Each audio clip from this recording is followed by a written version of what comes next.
Hello, friends. We are very interested to know which cities you are listening to us from, so quickly like and write in the comments where you are from. Also, share what shocking stories happened in your city or maybe even with you personally. Subscribe because the next story could be about your city or even your personal drama. Now let's dive into a new exciting story. Eli Carver pushed open the heavy wooden door of his Pine Hollow home, feeling the cold March Oregon wind pull him back as if it wouldn't let him go.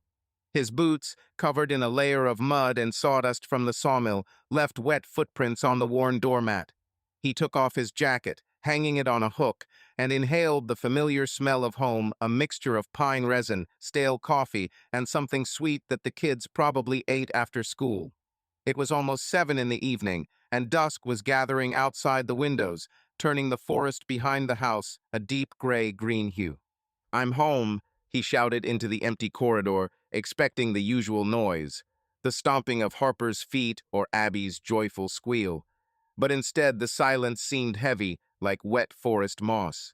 He walked through the living room, where Harper's book lay open on the sofa, some kind of teen novel with a bright cover. In the kitchen, a faint sound was finally heard, the clanking of a spoon on a bowl. Eli looked in and saw Marissa, his wife, sitting at the table. She was bent over her laptop, her long reddish-brown hair falling over her face, covering her eyes. There was a cup of tea in front of her, already cold, judging by the lack of steam. "Hey, Riss," he said, trying to keep his voice cheerful despite the fatigue that was gripping his body after 12 hours at the sawmill. "Where are the children?" Marissa looked up, but didn't smile.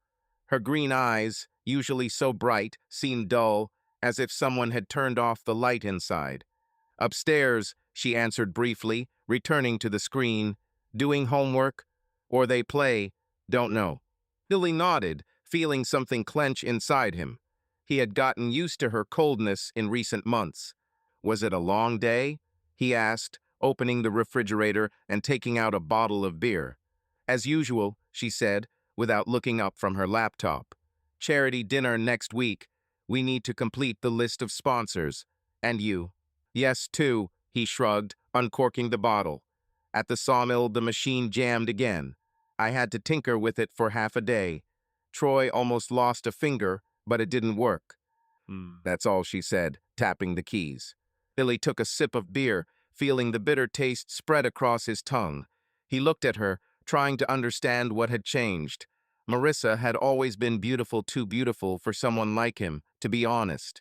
Even now, in a simple t-shirt and jeans, she looked like a model from the magazine he sometimes leafed through in the dentist's waiting room. But this beauty became somehow distant, inaccessible, like stars above a forest on a clear night. "Maybe you can eat with me," he suggested, putting the bottle on the table and opening the cabinet in search of something edible. "There are leftover lasagna from yesterday." "I'm not hungry," she snapped. "I ate with the children earlier."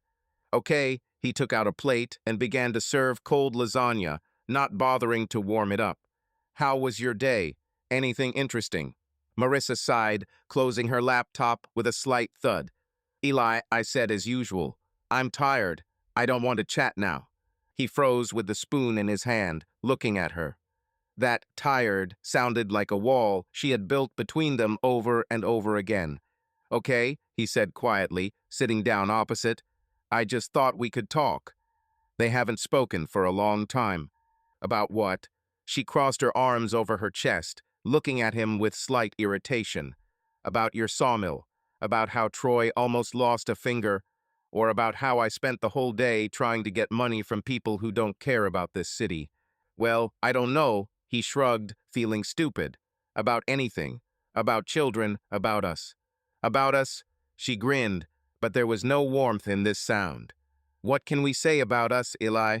We live, work, and raise children. Everything is as always." "Yes, but—" He hesitated, searching for words. "Sometimes it seems that you are somewhere not here. In my head, I mean." Marissa looked at him for a long time, and something flashed in her eyes, either fatigue or contempt. "I'm here, Eli. I just have a lot to do. Not everything revolves around you." He nodded, swallowing the lump in his throat along with a piece of lasagna. She's right, of course. She has her own life charity, meetings, sponsors. And him? He's just a guy from a sawmill who hauls logs and fixes old cars. Maybe she shouldn't want to talk to him about anything more. Okay, he repeated, pushing the plate away. I'll go check on the kids. Go, she said, opening her laptop again. Illy stood up, feeling the fatigue in his legs mixing with something heavy in his chest. He walked up the creaky stairs to the second floor, where soft music could be heard from Harper's room and the sound of a video game from Mason's room. He knocked on his eldest daughter's door. Harper, are you there? He called. The door opened slightly, and the head of a 14-year-old girl with long dark hair, the same as his, appeared. Yes, Dad, she said, looking at him with her serious eyes. Do you need anything? Just to check how you are doing, he smiled, trying to look more cheerful than he felt. Did you do your homework? Almost, she shrugged. All that's left is algebra, but I'll figure it out. Well done, he nodded. And Mom downstairs said that you ate. What happened? Pizza, Harper replied, smiling slightly. Abby spilled juice on the table, and Mom got angry. Ha, I imagine, Eli grinned. Okay, don't stay up late, okay? Okay, Dad. She closed the door, and the music got louder again. He walked further down the corridor and looked in at Mason. An 11-year-old boy sat on the floor in front of the TV, clutching a joystick. Hey, champion, Eli called. How are you? Dad, I almost completed the level. Mason didn't even turn around. This boss is so difficult. I see you're in business. Eli leaned against the doorframe. What about the lessons? I did it, said the son. Mathematics and history. Everything is easy. Great, Eli nodded. Don't forget to turn it off after an hour, okay? Aha, Mason waved his hand without looking up from the screen. The last one was Abby's room. He knocked and heard a quiet, "Come in," inside. An 8-year-old girl sat on the bed with a teddy bear in her hands. Hi, baby. Eli sat down next to her. What are you doing? I'm just sitting. Abby looked at him with big eyes. Dad, are you tired? A little, he admitted, stroking her head. And you? No, she shook her head. But Mom is strange today. She hardly spoke to us. Yes, Eli frowned. Well, she's busy with work. Happens. Probably, Abby shrugged. Dad, will you read to me before bed? Of course, he smiled. Which book? About dragons. She handed him a tattered book with a bright cover. Eli began to read, trying to put more energy into his voice, but his thoughts still returned to Marissa. Her aloofness, her harsh words.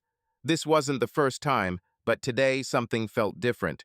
It was as if an invisible wall had grown between them, and he didn't know how to break through it. When Abby fell asleep, he quietly left the room and went downstairs. Marissa was still sitting at the table, but now with a glass of wine instead of tea. Are the children okay? She asked without looking up. Yes, he answered, sitting down opposite. Harper finishes homework, Mason plays, Abby sleeps. Okay, she took a sip of wine. Eli looked at her, trying to find words. Listen, he began carefully. I know you have a lot to do, but are you sure you're okay? You're kind of, I don't know, distant. I'm fine, Eli. She looked at him, and the note of irritation returned to her voice. I'm just tired. Why are you always looking for a problem where there is none? I'm not looking. He shook his head. I just want us to be, well, like before. They talked and laughed. How was it before? She grinned. When was this, Eli? When we were children and didn't understand that life is not a fairy tale. I don't know. He lowered his gaze. It just seems like you're moving away. Maybe you're the one who takes everything too seriously, she said, standing up. I am going to sleep. See you in the morning. She left, leaving him with half-drunk beer and cold lasagna. Eli sat in silence, listening to the wind knocking on the windows. He loved her, he always had, ever since he saw her in the school stadium, running with a ball in her hands. But now this love seemed one-sided, like a road leading to nowhere. The morning in Pine Hollow began with gray skies and a light drizzle that beat on the roof of the Carver house like a quiet drum. Eli woke up earlier than everyone else, as usual, and was now standing at the stove, frying eggs for the children. The smell of burnt butter mixed with the aroma of freshly brewed coffee, which he poured into an old ceramic mug marked Best Dad. Marissa hadn't come down yet, and he wasn't sure if she even wanted to see him after their conversation yesterday. "Dad, did you burn your eggs again?" Mason's voice rang out when he burst into the kitchen, dragging a backpack behind him. "Not burned, but fried with a crunch," Ely grinned, transferring the scrambled eggs to a plate. "You like it crunchy, don't you?" "Well, sort of," Mason shrugged, sitting down at the table. "But Abby will whine." "Abby won't whine," Harper interrupted, walking down the stairs with her headphones around her neck. "She ate pizza with anchovies yesterday and didn't complain." "That's because she's small and stupid," Mason chuckled, grabbing a piece of toast. "Hey, don't call your sister names," Ely gave him a stern look, but the corners of his lips twitched into a smile. "Come on, eat. The bus is in 20 minutes. Harper sat down next to her brother, silently taking the plate. Ely looked at them, feeling warmth in his chest. These three Harper, Mason, and Abby were his anchor, his meaning. Even on the worst days at the sawmill, he knew that he was coming home to them. But yesterday's conversation with Marissa left a residue, like mud on his boots after rain, and he couldn't shake it off. "Where is Mom?" Harper asked, breaking him out of his thoughts. "He's probably still sleeping," he answered, trying to sound casual. "She had a long day yesterday." "She's always asleep when we leave," Mason shrugged, stuffing a piece of fried egg into his mouth. "And you always cook." "Well, someone has to feed you," Ely winked. "Go wake up Abby, otherwise we'll be late."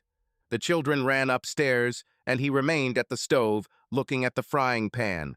A minute later, stomping and laughter were heard from above. Abby was clearly resisting the morning rise. Ely smiled, but the smile quickly faded when he heard Marissa's footsteps on the stairs. She entered the kitchen in a robe, her hair disheveled, but even so she looked better than he did after a shower and shave. She had a phone in her hands and was quickly typing something. "Good morning," he said, turning to her with the coffee pot. "Should I pour it for you?" "No, thank you." She did not look up from the screen. "I'll have a drink later." "Okay," he put the coffee pot back. "Will you have scrambled eggs?" "Eli, you should know that I'm not hungry in the morning." Her voice was sharp, like a knife on wood. "How many times should I repeat?" "I just asked," he shrugged, feeling the familiar tension squeezing his shoulders. "The children will be down now. The bus will be soon." "Okay." She finally put the phone down and looked at him. "Are you going to the sawmill today?" "Yes, shift until 6, he nodded. "And you?" "I have a meeting with my mother at 10, she said, crossing her arms. "Then we need to go to the charity office. The list of sponsors will not end itself." "With Leela?" Eli frowned. "Will she nag you again?" "She doesn't nag." Marissa rolled her eyes. "He just wants to help. She has connections, you know." "I know," he nodded, but there was doubt in his voice. Leela Holloway, Marissa's mother, was a woman who could make you feel smaller than an ant with just a look. She never hid that she considered Illy unworthy of her daughter. "Just don't take it too close, okay? She sometimes goes too far." "I'm an adult, Eli," she snapped. "Don't patronize me." "I'm not patronizing," he raised his hands. "I'm just saying." She didn't answer, and at that moment the children flew into the kitchen. Abby rushed towards Eli, hugging his legs. "Dad, I don't want to go to school," she whined. "It's boring there." "Well, baby, you'll have to be patient." He picked her up in his arms and kissed her forehead. "But in the evening, we'll read about dragons, okay?" "It's coming." Abby beamed, and Mason rolled his eyes. "Come on, the bus is waiting." Harper took Abby's backpack and pulled her towards the door. Illy walked them to the threshold, waving his hand until the yellow bus disappeared around the bend. When he returned, Marissa was about to leave, pulling on her coat and checking her bag. "See you in the evening," she said without looking at him. "Riss, wait." He stepped towards her. "Can we talk?" Is it normal? No rush? About what? She stopped, but there was impatience in her tone. About us, he swallowed. I'm serious. Something is wrong, and I want to understand. Eli, I don't have time for this, she sighed. Everything is fine with us. Don't create problems. I'm not making this up, he shook his head. You yourself said yesterday that we are not like before. I just want to know what's going on. Nothing is happening. She looked into his eyes, and something sharp flashed in her gaze. I'm just tired. Leave it alone, okay? He nodded, although everything inside screamed that this was not true. She left, slamming the door, and he remained standing in the middle of the kitchen, listening to the rain drumming on the glass. A couple of hours later, Marissa was sitting at the Pine Corner Cafe on Pine Hollow's Main Street. Opposite her sat Leela Holloway, dressed in an elegant coat and with perfectly styled graying hair. There was a cup of espresso in front of her and a latte in front of Marissa, which she barely touched. Well, how's it going with dinner? Leela asked, stirring the coffee with a spoon. Did you find sponsors? Almost, Marissa shrugged. A couple more calls and it will be ready. Dr. Reynolds promised to help with contacts. Jacob Reynolds. Leela raised an eyebrow. That tall blonde guy from the clinic? Good choice. He has money and charm. Yes, he's useful. Marissa looked away, feeling her cheeks warm slightly. Useful, you say? Layla grinned. Well, the main thing is that he doesn't just promise. You know how these men love to talk and then do nothing. He's not like that, Marissa frowned. He already helped with the last event. Okay, Leela raised her hands. I'm just making sure you don't waste your time. You're too good for this little town, Riss. Always was. Mom, don't start, Marissa sighed, sipping her latte. I live here. I have a family, work. Family, Leela snorted. You mean Eli and his sawmill? My girl, you could be in Seattle, in an office overlooking the bay, and not bothering with these charity dinners. It was a long time ago. Marissa squeezed the cup. I made a choice. Leela leaned closer. This is not a choice. This is an accident. You were the best in school, Riss. Nathan still asks about you, you know. He is now a partner in a law firm. Lives in a penthouse, drives a Tesla. And here you are, with your husband, who smells like sawdust. Eli is a good person. Marissa looked at her mother. He's trying. He's trying, Leela rolled her eyes. Trying is not the same as achieving. You could have had it all if it weren't for that. Pregnancy mistake. Harper is not a mistake. Marissa's voice became harsher. And that's enough about that. I don't want to hear about Nathan. Okay, Leela leaned back in her chair. But think about it, Riss. You're still young. You have a chance to change something. Don't be stuck here forever. Marissa was silent, looking out the window where the rain was drawing patterns on the glass. Her mother's words touched something inside an old melancholy that she had long tried to drown out. Nathan, Seattle, another life. It was like a dream she had once, but she woke up in Pine Hollow with Eli and 3 children. I have to go, she said, standing up. See you later. Think about what I said. Leela looked after her.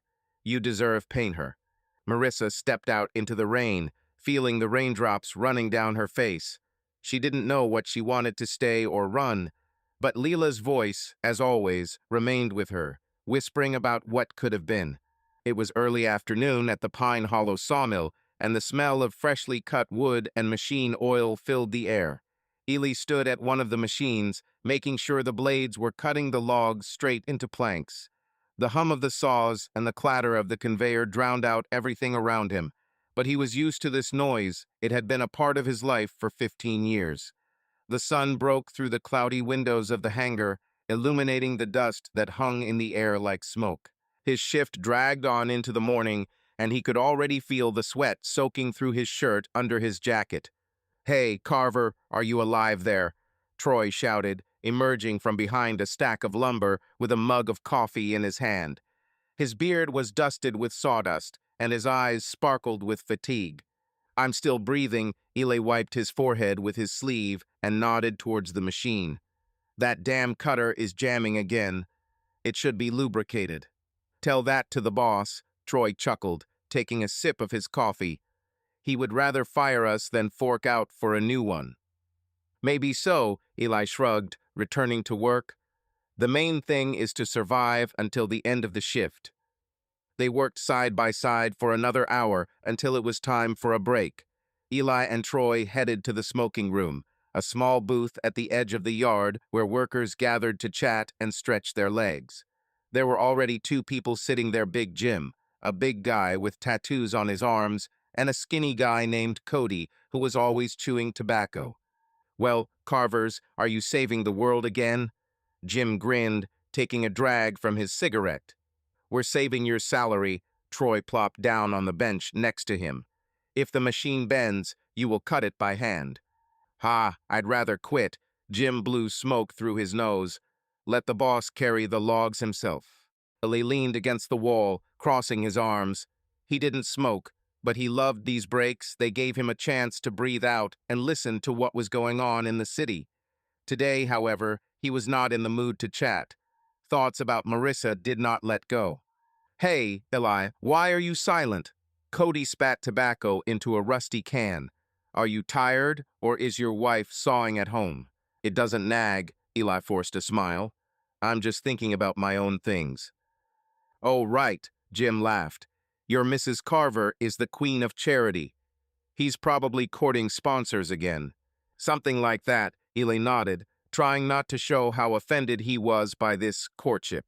"I'm preparing dinner next week."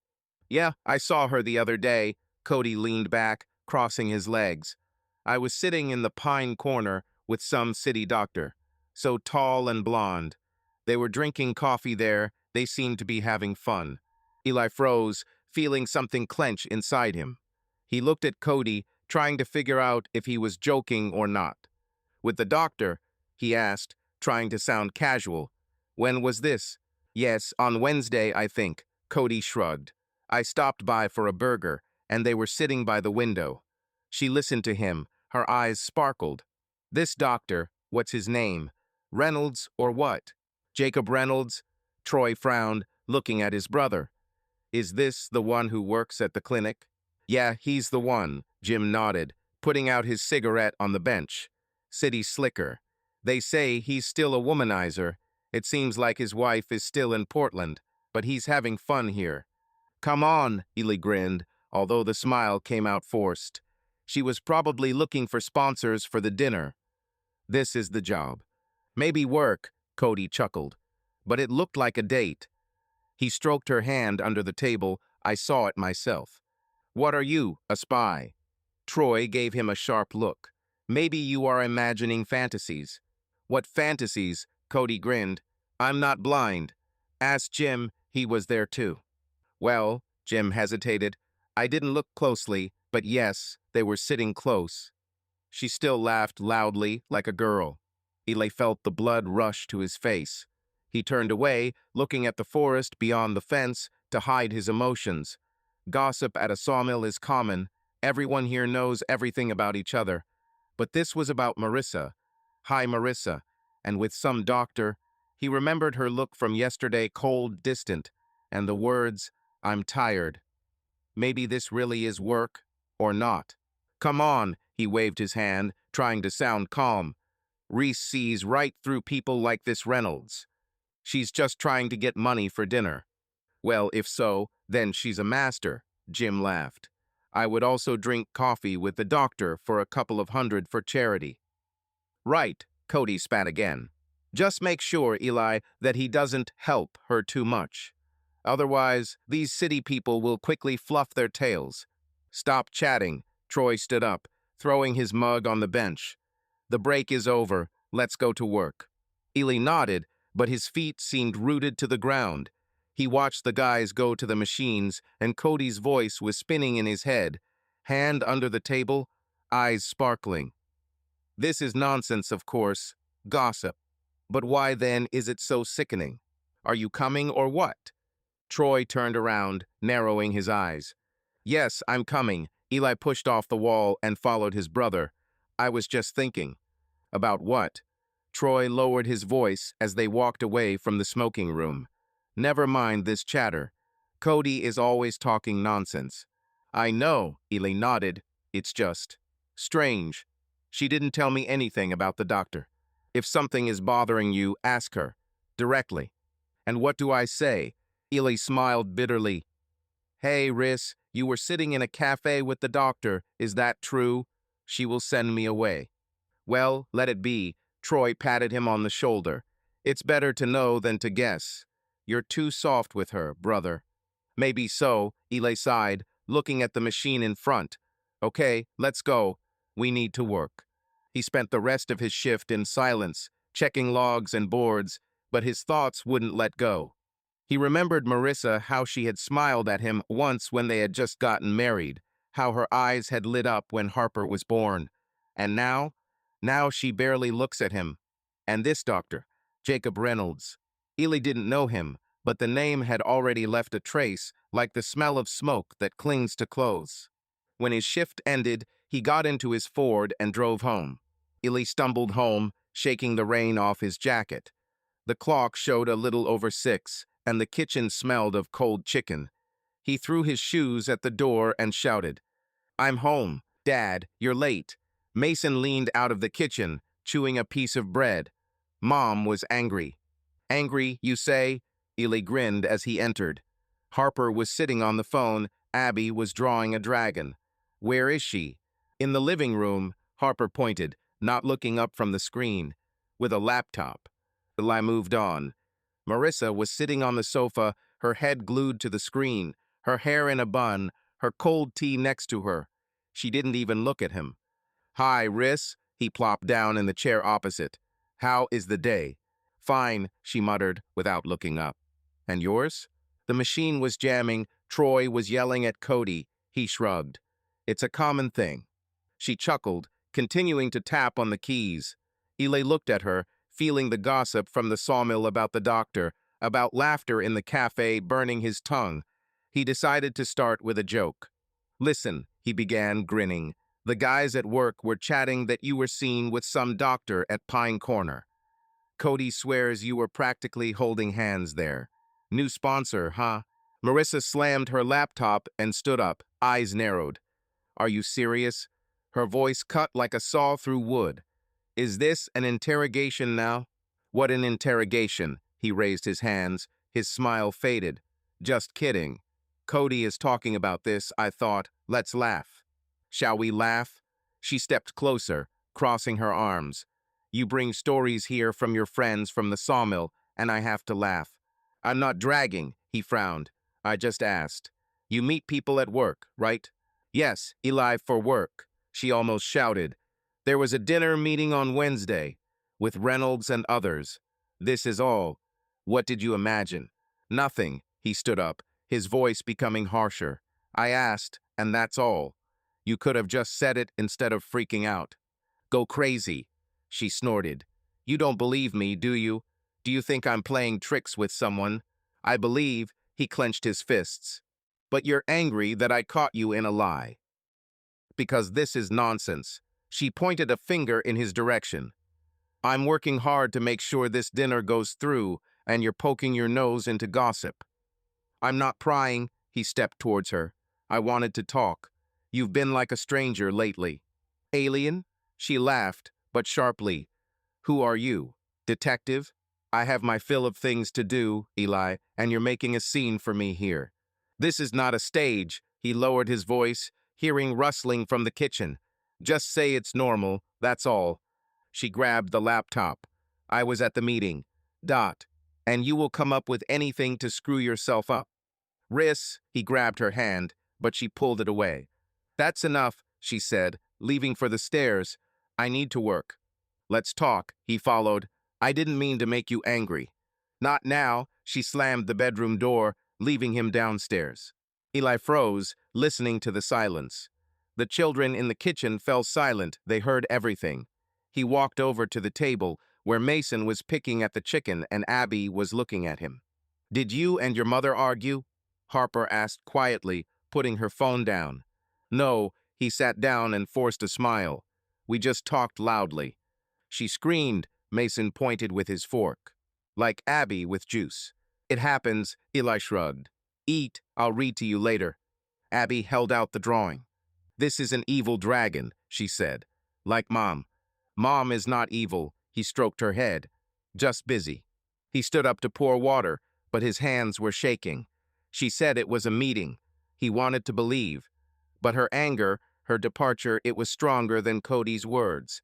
Eli drank while looking out the window at the rain.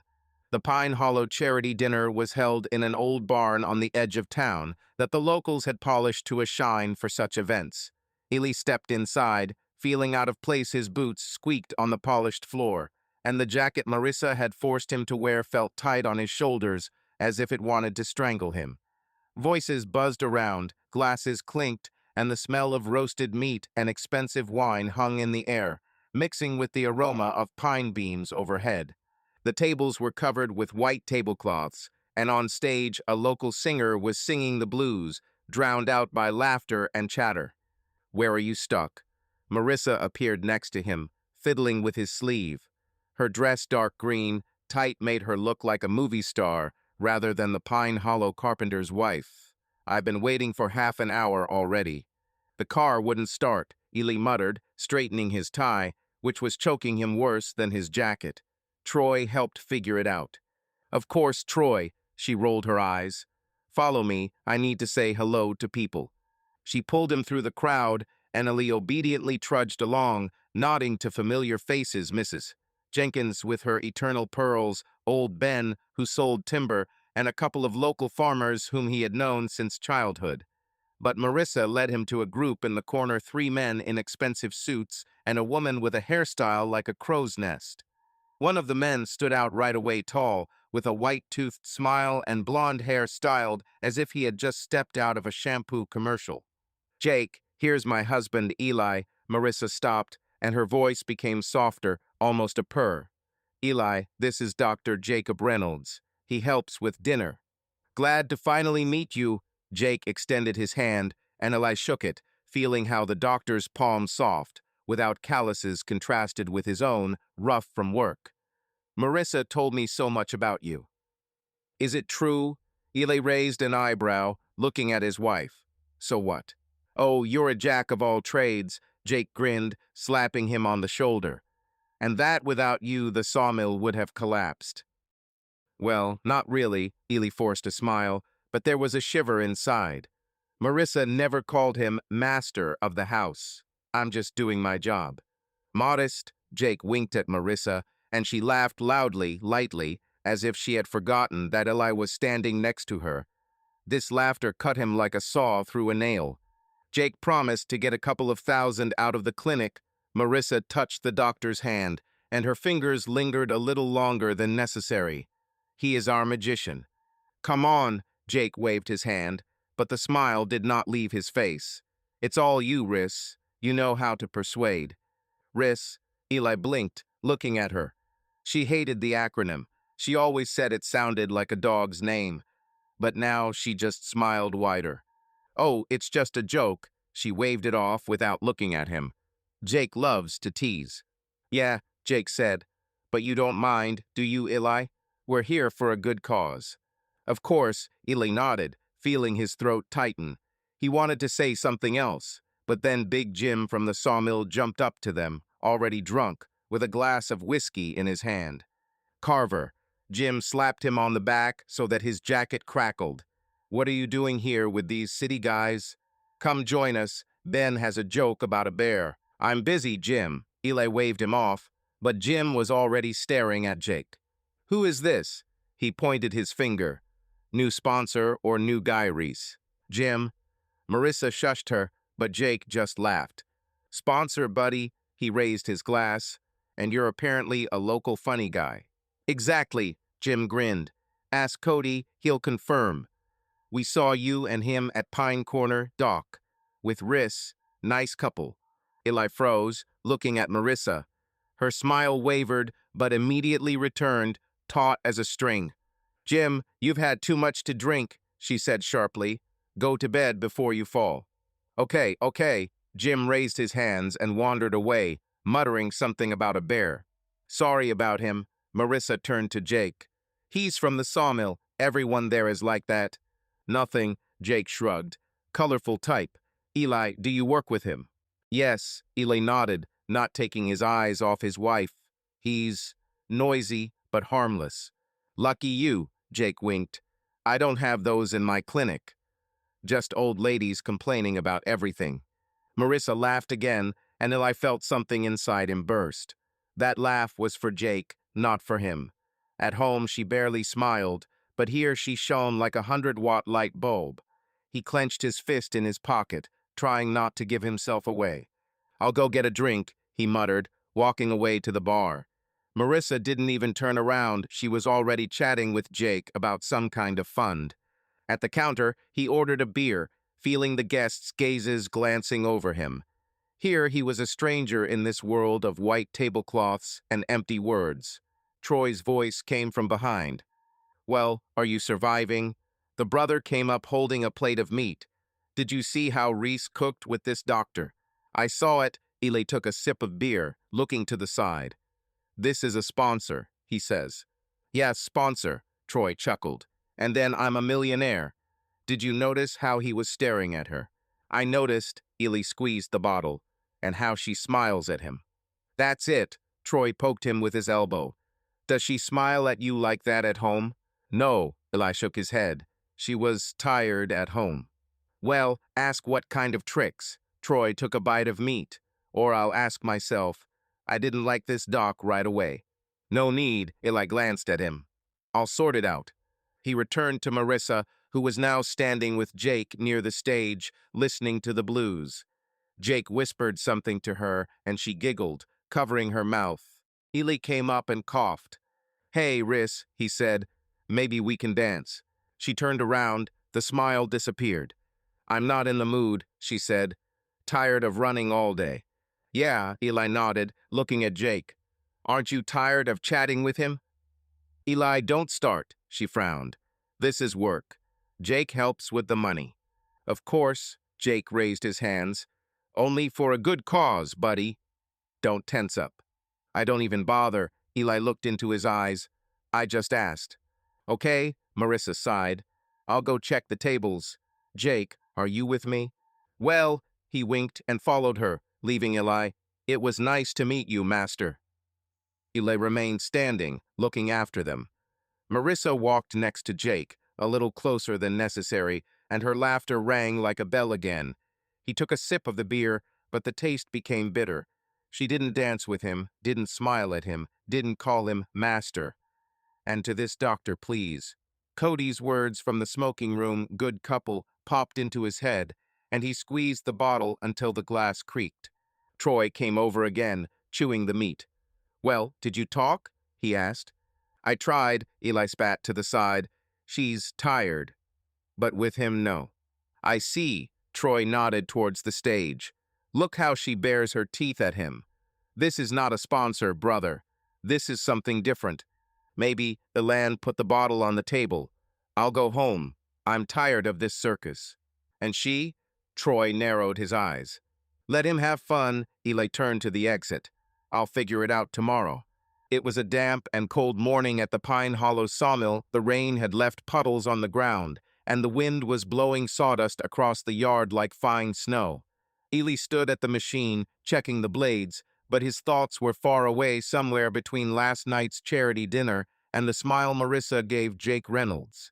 The buzz of the saw drowned out everything except the noise in his head, where Big Jim's words, good couple, were spinning like a broken record.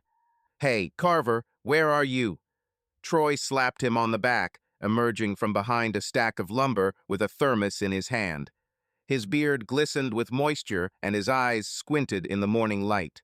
Here, Eli wiped his hands on his pants and nodded towards the machine. I'm just wondering how this rubbish still works. Yeah, like you, Troy grinned, pouring coffee into 2 mugs. Take a break. Let's go to the smoking room. We need to talk. Eli nodded, feeling something clench inside him. Troy rarely called to talk for no reason. They headed to the booth by the fence rickety with peeling paint, where Cody and Big Jim were already sitting, smoking cigarettes. Well, Eli, how was yesterday's circus?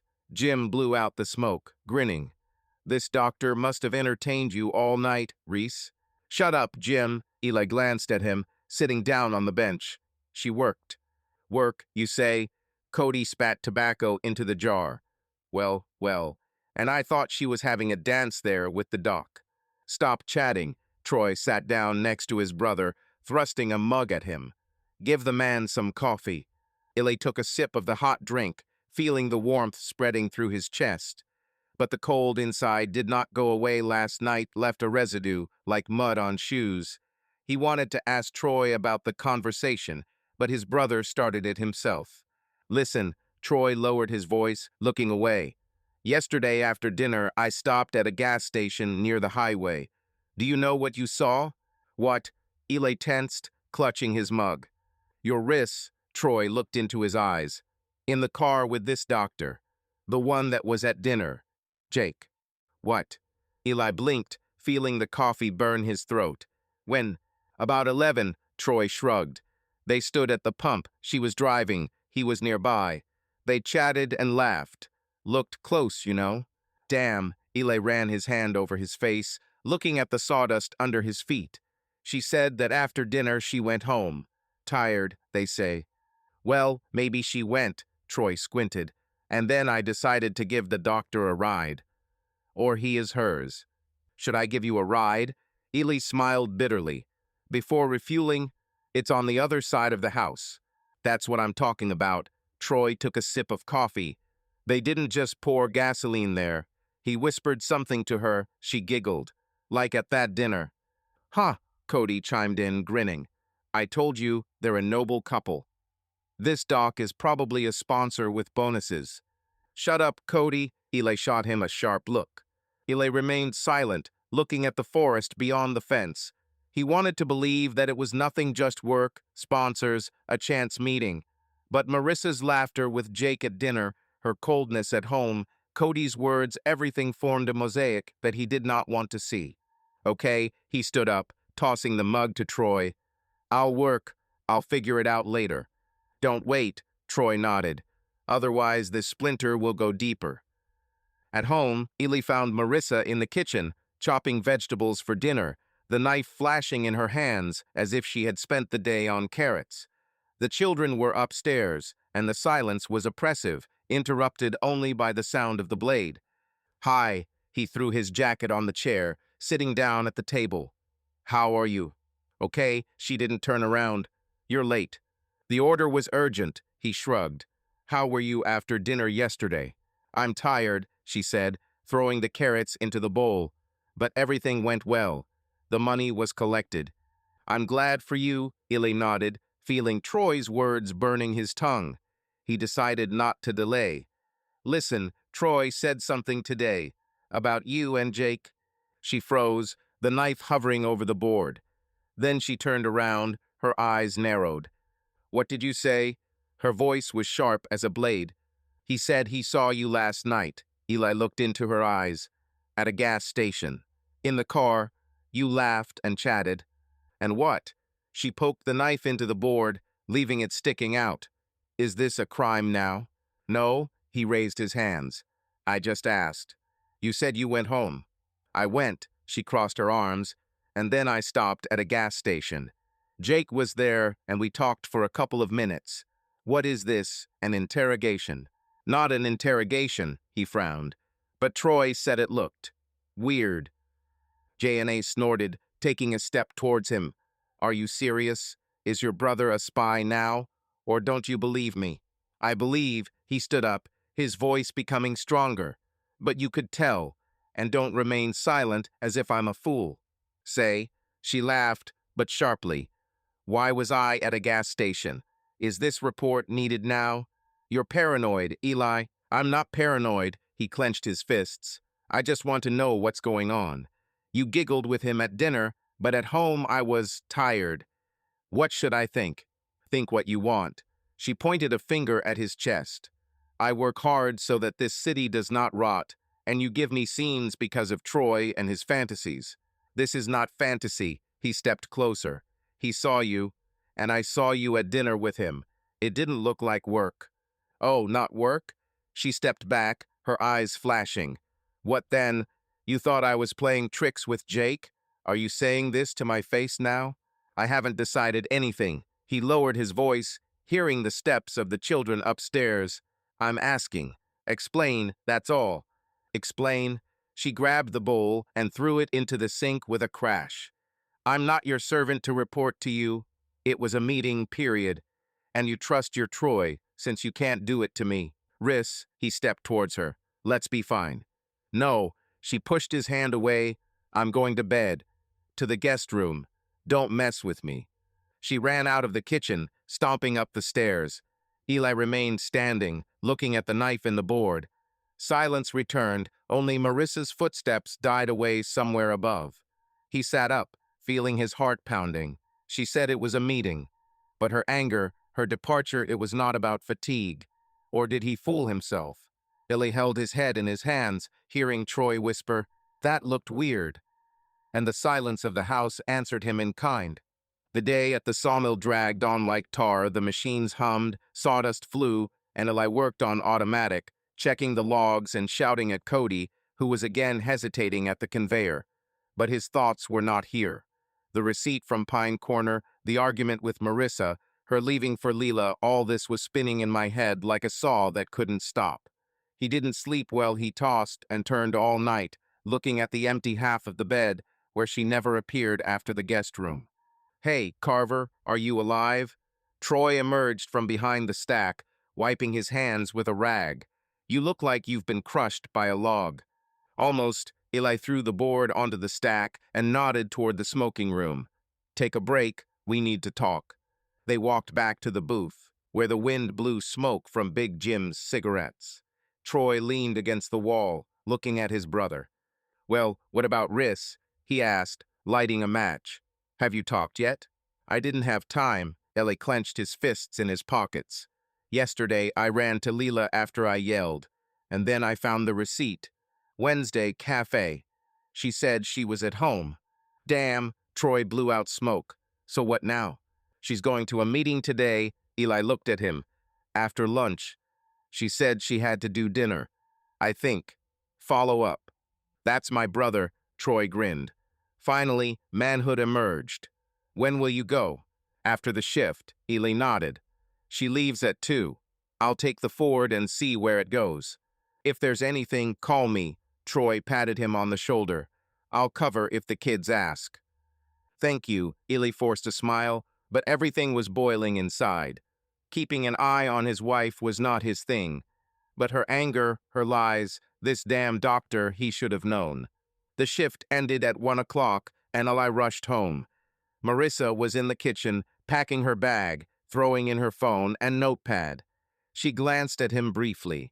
You're early, she muttered, zipping up the zipper. The order was made quickly, he shrugged, looking at her. Where are you going? To a meeting, she said without looking. After dinner, I'll be back by 6. With whom? He stepped closer, trying to sound calm. With people, she snorted. What kind of interrogation is this again? I just asked. He raised his hands. Good luck there. Thank you. She grabbed the keys and jumped out, slamming the door. Eli waited until her Honda pulled away and then walked out to the Ford. My heart was pounding like a hammer on a nail. He started the engine, waited a minute and followed, keeping his distance. Marissa turned onto the main street, then towards the exit of the city. He frowned. Pine Corner was on the other side, and the charity office was generally in the center. Where is she going? The road led to Highway 14, and Eli accelerated so as not to lose sight of it. 10 minutes later, she turned into the Pine Grove Motel, an old establishment with peeling paint and a neon sign flashing vacant. His stomach clenched. She parked at the farthest room, and a gray Mercedes immediately stood next to her. Jake Reynolds came out, wearing jeans and a leather jacket, with the same white-toothed smile he had at dinner. Damn, Eli cursed, stopping the Ford behind the trees. He saw how Jake approached Marissa, how she smiled warmly, easily, not like he did. They talked about something, she giggled, and Jake opened the door of the room. They entered together. Eli gripped the steering wheel. This is not a meeting, not work. This was what he was afraid of, what Cody and Jim had whispered about. What Troy had warned about, he blindly did not want to believe what was happening right under his nose. He wanted to jump out, break in, and pull her out by the hand. But my legs didn't obey me. He sat looking at the closed door, feeling like everything was collapsing inside. The phone vibrated. Troy. Well, where are you? His brother's voice was harsh. At the motel, Illy swallowed, his voice hoarse. She's with him. With Jake. In the room. Damn it, Troy coughed. Are you serious? What are you doing? I'm sitting, Illy smiled bitterly. I don't know what to do. Break in there, Troy raised his voice. Pull her and whip out of the shield. I can't, Illy shook his head. The children will be home soon. And I don't want to see it. Brother, Troy hesitated. You should know for sure. Maybe it's not what you think. This is it, Illy looked at the door. Then decide, Troy sighed. Either home or there. But don't sit there like a fool. Home, Illy threw the phone on the seat and started the engine. He drove onto the highway without looking back. The rain pattered on the glass, drowning out the noise in my head. At home, he found Harper in the living room with a textbook. She glanced at him and frowned. Dad, you're pale, she said quietly. Did something happen? No, he forced a smile, throwing away his jacket. I'm just tired. Where are Mason and Abby? The neighbors have more. She closed the book. Mom called and said she'd be late. I nodded, feeling the word cut. Okay, I'll go cook dinner. He went into the kitchen and took out a frying pan, but his hands were shaking. Will be delayed. Certainly. He saw where she was. With whom? Eli threw the frying pan into the sink and sat down, clutching his head. He had to decide what next. Talk, care, or pretend it's nothing you haven't seen. But this motel door stood before my eyes like a thorn that could not be pulled out. Night fell on Pine Hollow quietly, like a shadow creeping through the forest. Ely sat in the kitchen, staring at the cold coffee in his mug as the clock on the wall ticked down the minutes until midnight. The kids were long asleep. He read to Abby about dragons until her eyes closed, and Harper and Mason went to their rooms with headphones and games. The house was silent, but the silence was heavy, like a log on your shoulders. Today he saw Marissa with Jake at the motel. Her smile, her laughter, everything she did not give him. And now she was at home, upstairs, as if nothing had happened. He heard her steps on the stairs light, but sharp, as if she was in a hurry. Marissa walked into the kitchen, wearing a robe and her hair pulled back into a messy ponytail. She froze when she saw him. Why aren't you sleeping? Her voice was hoarse, tired, but there was irritation in it. I can't, Eli looked up, clutching his mug. We need to talk, Riss. Now. Again, she crossed her arms, leaning against the doorframe. Eli, I'm tired. The children are sleeping. Let's go tomorrow. No, he stood up, his voice becoming firmer. Not tomorrow. Today. Sit down. She frowned, but walked to the table and sat down opposite. Her green eyes looked at him defiantly, but something else flashed in them, anxiety. Well, she pointed her finger at the tabletop. Spit it out. Illy swallowed, feeling his heart pound in his throat. He wanted to scream and shake her, but he restrained himself. The voice came out quiet but firm. I went to pick you up today, he said, looking into her eyes. After the shift, I saw where you went. She froze, her fingers clenched into a fist. Her face turned pale, but she quickly pulled herself together. And where? Her voice trembled, but she kept it steady. To the motel, Ely clenched his fists under the table. Pine Grove. You and Jake went in there. Together. Marissa blinked, then snorted, leaning back in her chair. Were you following me? She raised her voice. Are you serious, Eli? Is this your level now? Don't translate it to me. He leaned forward, his eyes flashed. I was watching because you're lying. She said it was a meeting, and I saw you. You laughed with him, just like you don't laugh with me. What was that, Reese? She stood up, the chair creaking on the floor. Her face turned red, but she didn't look away. You're paranoid, she said. It was a meeting. We discussed sponsors, then stopped there for coffee. There's a cafe there, if you didn't know. Coffee? Eli also stood up, his voice trembling with anger. In a motel room, at 2 o'clock in the afternoon. You're lying to my face, Marissa. I'm not lying. She pointed a finger at his chest. You came up with it yourself. If you want to accuse me of something, speak directly. Okay, he stepped closer, his voice falling to a whisper. Are you sleeping with him? Tell the truth.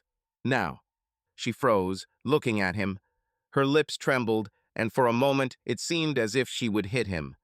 But instead, she turned away, clenching her hands into fists. You're sick, she hissed, looking at the floor. Do you really think I'm like that? I don't think so. He grabbed her shoulder, forcing her to turn around. I saw it, and I ask, yes or no, Reese? She pulled her hand away, her eyes sparkled from anger or tears he didn't understand. Silence hung like a knife over a board, and finally she spoke, quietly, almost in a whisper. Yes, she said, looking away. I slept with Jake. Eli felt the floor disappear from under his feet. He was expecting this, but hearing it was like a blow to the chest. He stepped back, clenching his fists until his nails dug into his palms. When, his voice was hoarse, as if someone had squeezed out the air. A couple of times, she looked up, but not at him somewhere past. It's nothing serious, Eli. It just happened that way. Did it work? He smiled bitterly, feeling tears burning his eyes. You slept with him, but I'm tired. Is this nothing serious? Yes. She stepped towards him, her voice trembling. It doesn't mean anything. I didn't want it to happen like this. Tears flowed down my cheeks.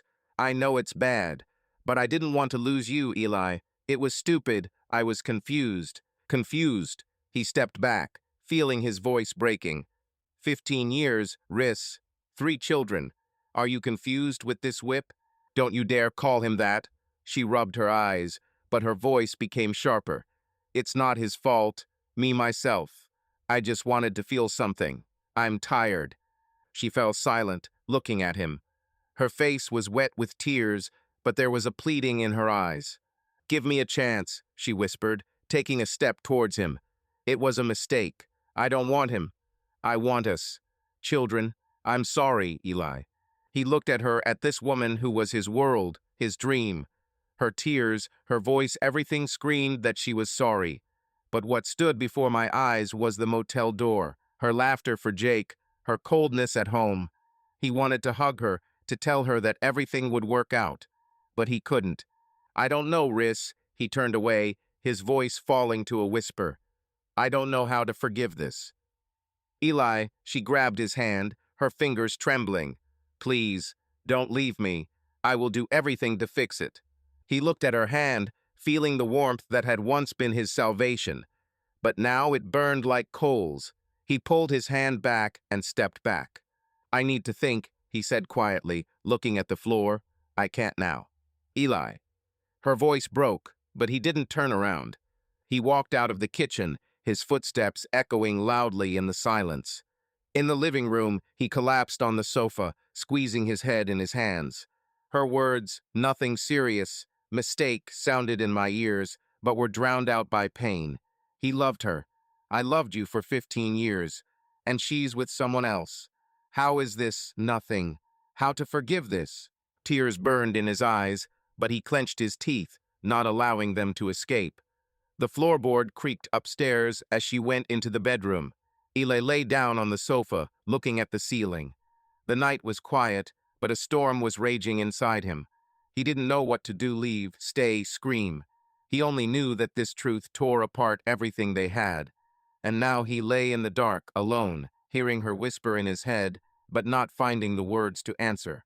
The morning in the Carver house was gray and cold rain was tapping on the windows, and the kitchen smelled of cold coffee and yesterday's chicken that was still standing in the refrigerator.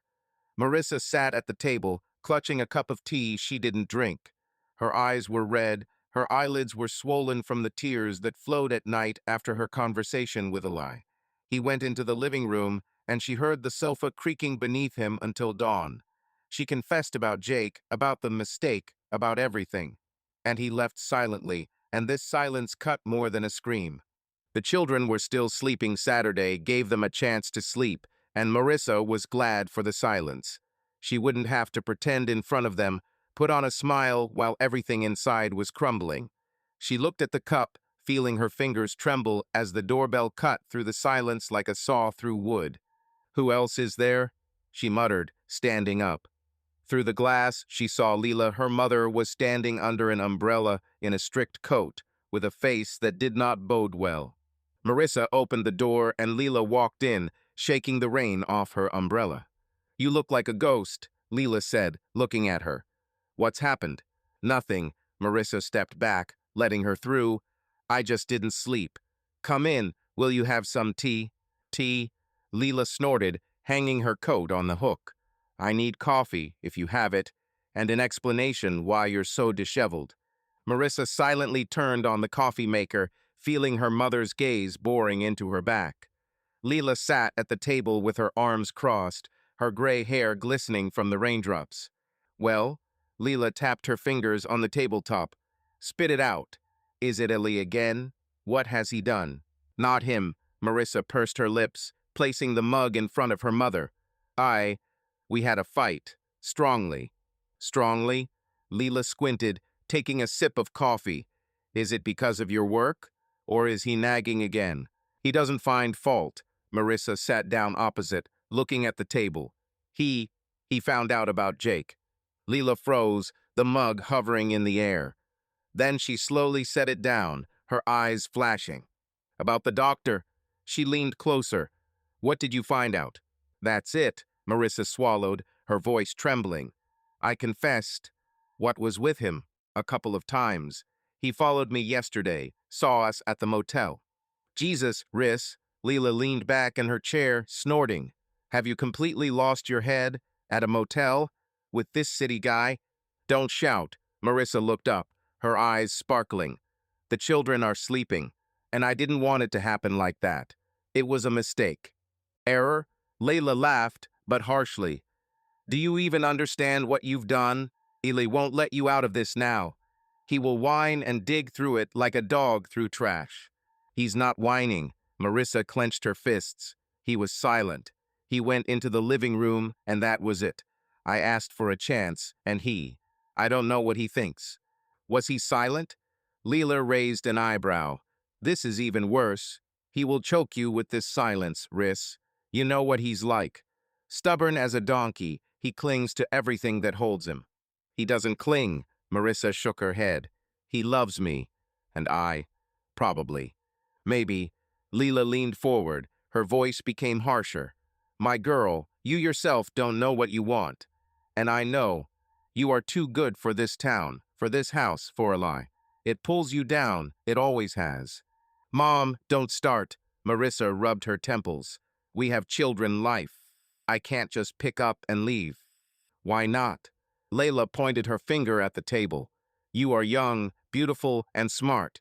You could be in Seattle, in an office, with a man who doesn't smell like sawdust.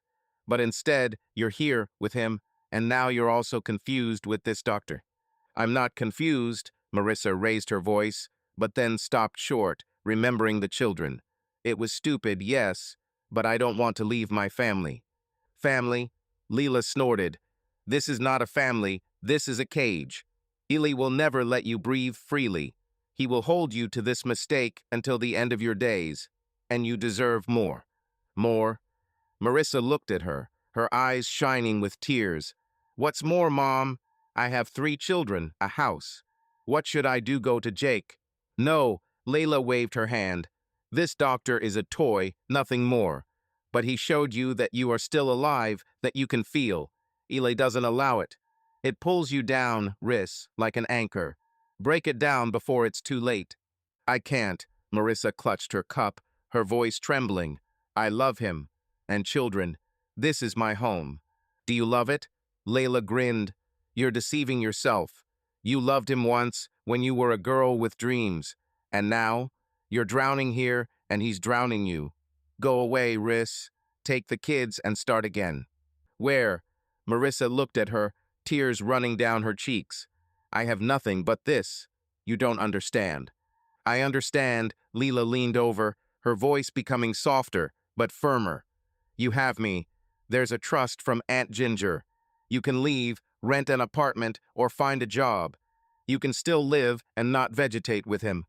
Marissa was silent, looking at her mother.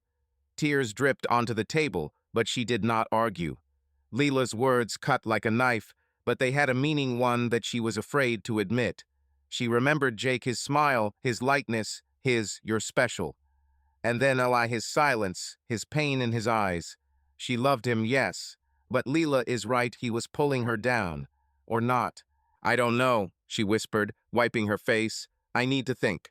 Think, Layla stood up, finishing her coffee. But don't delay. Eli will not forgive. You saw his face. He will keep you in this until the end. Get out while you can. She went to the door, throwing the umbrella on the shelf. Call me when you decide, she added without turning around. I'll help. The door slammed and Marissa was left alone. She looked at Leela's empty mug, feeling her voice echo in her head. It's pulling down. Leave. She held her head in her hands, tears flowing again. She wanted to scream and break dishes, but she just sat there, listening to the rain. Eli was upstairs, she heard him get up, and the living room floor creaking. He didn't come down, didn't call, and this silence was the worst of all. The day in Pine Hollow was as gray as sawdust in a sawmill, and the rain fell relentlessly, pattering on the roof of the Carver house. Eli was sitting in the living room. The kids were home, it was Saturday, and their voices were coming from upstairs. Mason was yelling something about the game, Abby was giggling, and Harper was slamming the door, demanding silence. Eli waited for Marissa to come down. She appeared around noon, wearing jeans and a t-shirt, with red eyes and a tight smile. She walked into the kitchen without looking at him and began rattling dishes. Eli, did you have breakfast? She shouted as if nothing had happened. No, he stood up, his voice cold. Come here, Riss. We need to talk. She froze, the spoon falling from her hands into the sink. She walked slowly into the living room, crossing her arms. What else? Her tone was sharp, but anxiety flashed in her eyes. We said everything yesterday. Not everything. He stepped towards her, looking straight ahead. I thought all night, and I decided. I'm filing for divorce. She blinked, her face turning pale, as if he had hit her. The arms fell along the body. What? The voice trembled. Are you serious? Seriously, he nodded, clenching his fists in his pockets. You must leave home. Today. Eli, she stepped towards him, her eyes sparkling. Wait, you can't just do that. We told you so. I asked for a chance. Chance? He smiled bitterly, feeling his voice breaking. You slept with Jake, Riss. At the motel, while I'm here with the children. What's the chance after that? It was a mistake. She raised her voice, tears flowing down her cheeks. I told you, it's nothing serious. I don't want him. I want us. Us? He stepped closer. His eyes flashed. Where was us when you cheated on me? When did you lie to me? Do you think I'll forget this? Will I see you with him every night? I'm not asking you to forget. She grabbed his hand, her fingers trembling. I beg your pardon. We can make things better, Eli. For the sake of the children. I do this for the sake of the children. He pulled his hand away, his voice becoming harsher. They don't have to live with this. With your lies. I take them upon myself. And you will leave. Where? She stepped back, her voice breaking. This is my home. I have nothing. Listen to your mother. He looked into her eyes. I heard your conversation. Leela sang to you, go away, start again. Here you go. Rent an apartment in Hayesville. It's inexpensive there. Your mother is right about one thing, you are not happy here. And now me too. Eli, she grabbed his sleeve, tears flowing in a stream. Don't do this. I don't want to leave. I love you, I swear. And the children? She rushed after him, her voice hoarse. Will you take them from me? They are mine too. They will stay with me in this house. He turned around, his eyes cold. You come whenever you want, but living here is not. You can't do that. She grabbed him by the shoulders, shaking him. I am their mother. You won't take them away. I'm not taking it away. He pushed her hands away, his voice falling to a whisper. But I won't leave them with you after this. You broke everything yourself. She froze, looking at him. Tears streamed down her face, but she didn't scream anymore. Her hands trembled, her lips moved, but there were no words. Eli, she finally squeezed out. Please, no need for divorce. We can talk. To correct. Talk now, you want to talk. How long have I asked for this? He looked at her, feeling how everything inside was torn.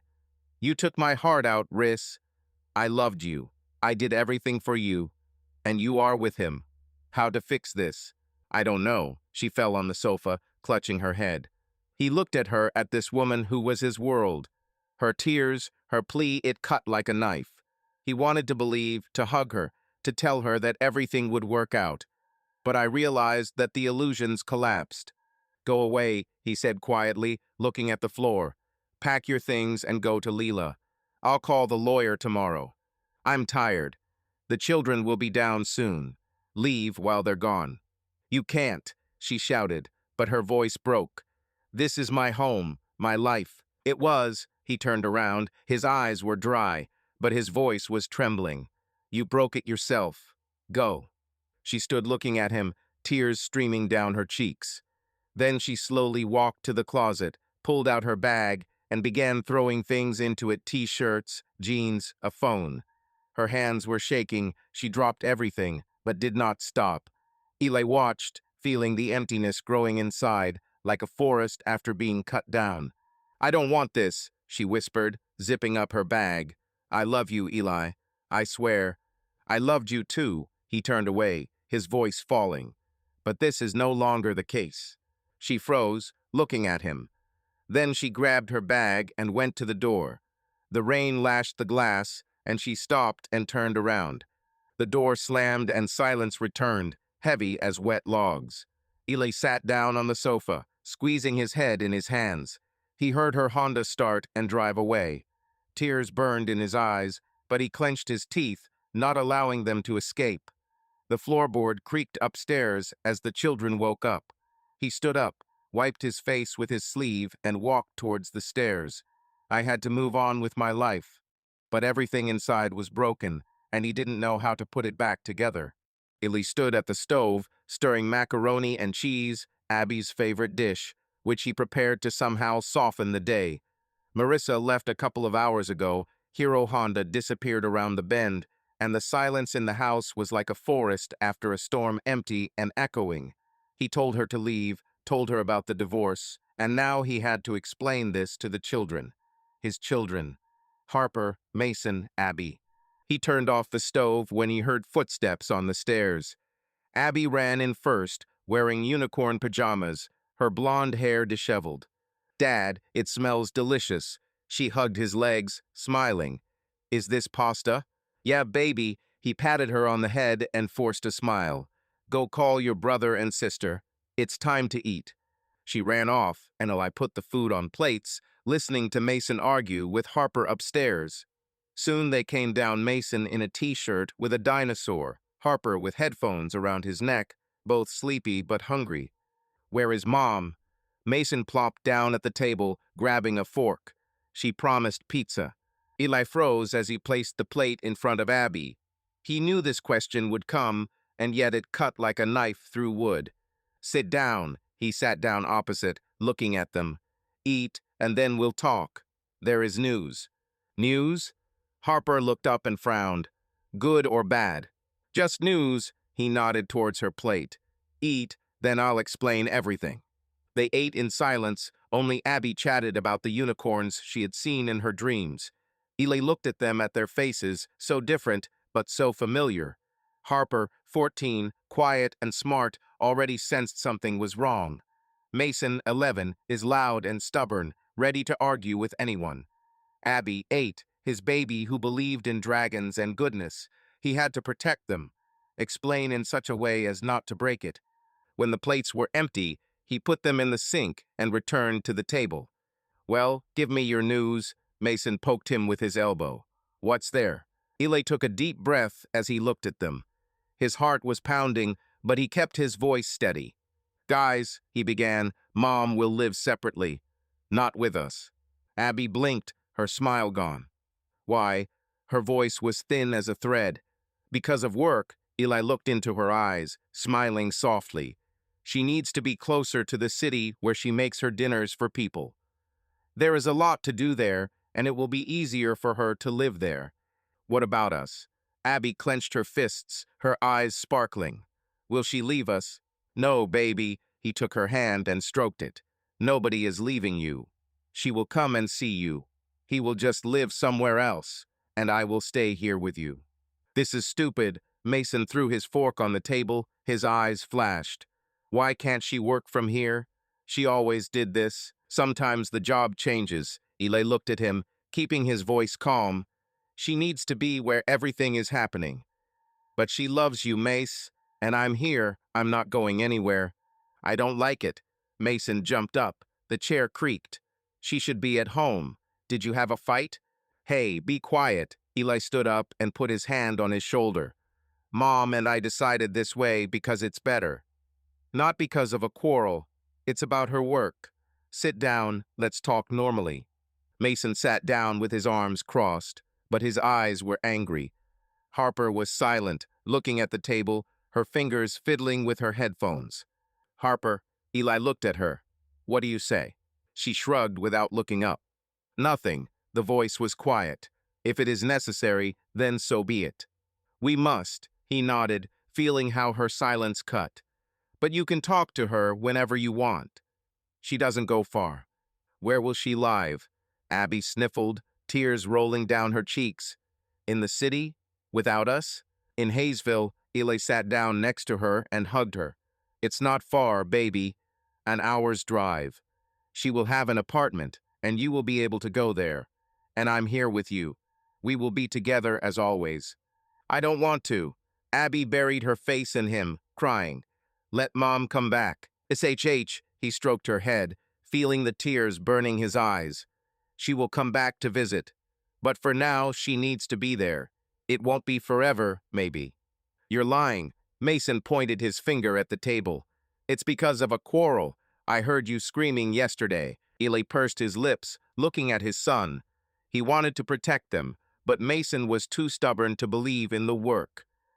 Yes, we spoke loudly, he nodded, keeping his voice soft. Sometimes adults argue, but that doesn't mean everything is bad. My mother and I decided that this was best for everyone. I won't leave you, Mace. I promise. And she left. Mason turned away, his eyes sparkling. I knew she would leave. She didn't leave. Eli took his hand and squeezed it. She loves you. She just needs to work there, and I'm here to make sure you're okay. Abby sobbed louder, clinging to him. I want Mom, she whispered. Why can't she stay? Because she has big things to do. Eli wiped her tears with his sleeve. Like the dragons in your books, they fly where they are needed, but she will always be our mother. And here I am, baby. We can handle it. What if she doesn't come back? Abby looked at him, her eyes full of tears. She'll come back, he smiled, although everything shrank inside. Visit, play with you, and I'll cook pasta and read about dragons. Agreed? We agreed, she sniffed, but smiled a little. Harper finally looked up, her face pale. Are you sure you'll stay? She asked quietly. Exactly, Eli looked at her, his voice becoming firmer. I'm not going anywhere, Harper. You are my everything. We will live here as always, just me and you. She nodded, but her silence was heavy. Mason clenched his fists, looking at the floor. I'm still angry, he muttered. It's unfair. I know, Eli patted him on the head. You can be angry, but I'm here to make things right. We can handle this, Mace. What will Mom say? Abby pressed herself close to him. Will she be sad? Maybe it will be. Eli hugged her tighter. But she knows that you are with me, and that I love you more than anyone in the world. He stood up, holding Abby's hand, and nodded to the others. Let's watch a movie, he said, forcing a smile. Which one do you want? About dinosaurs. Mason jumped up, his eyes lit up.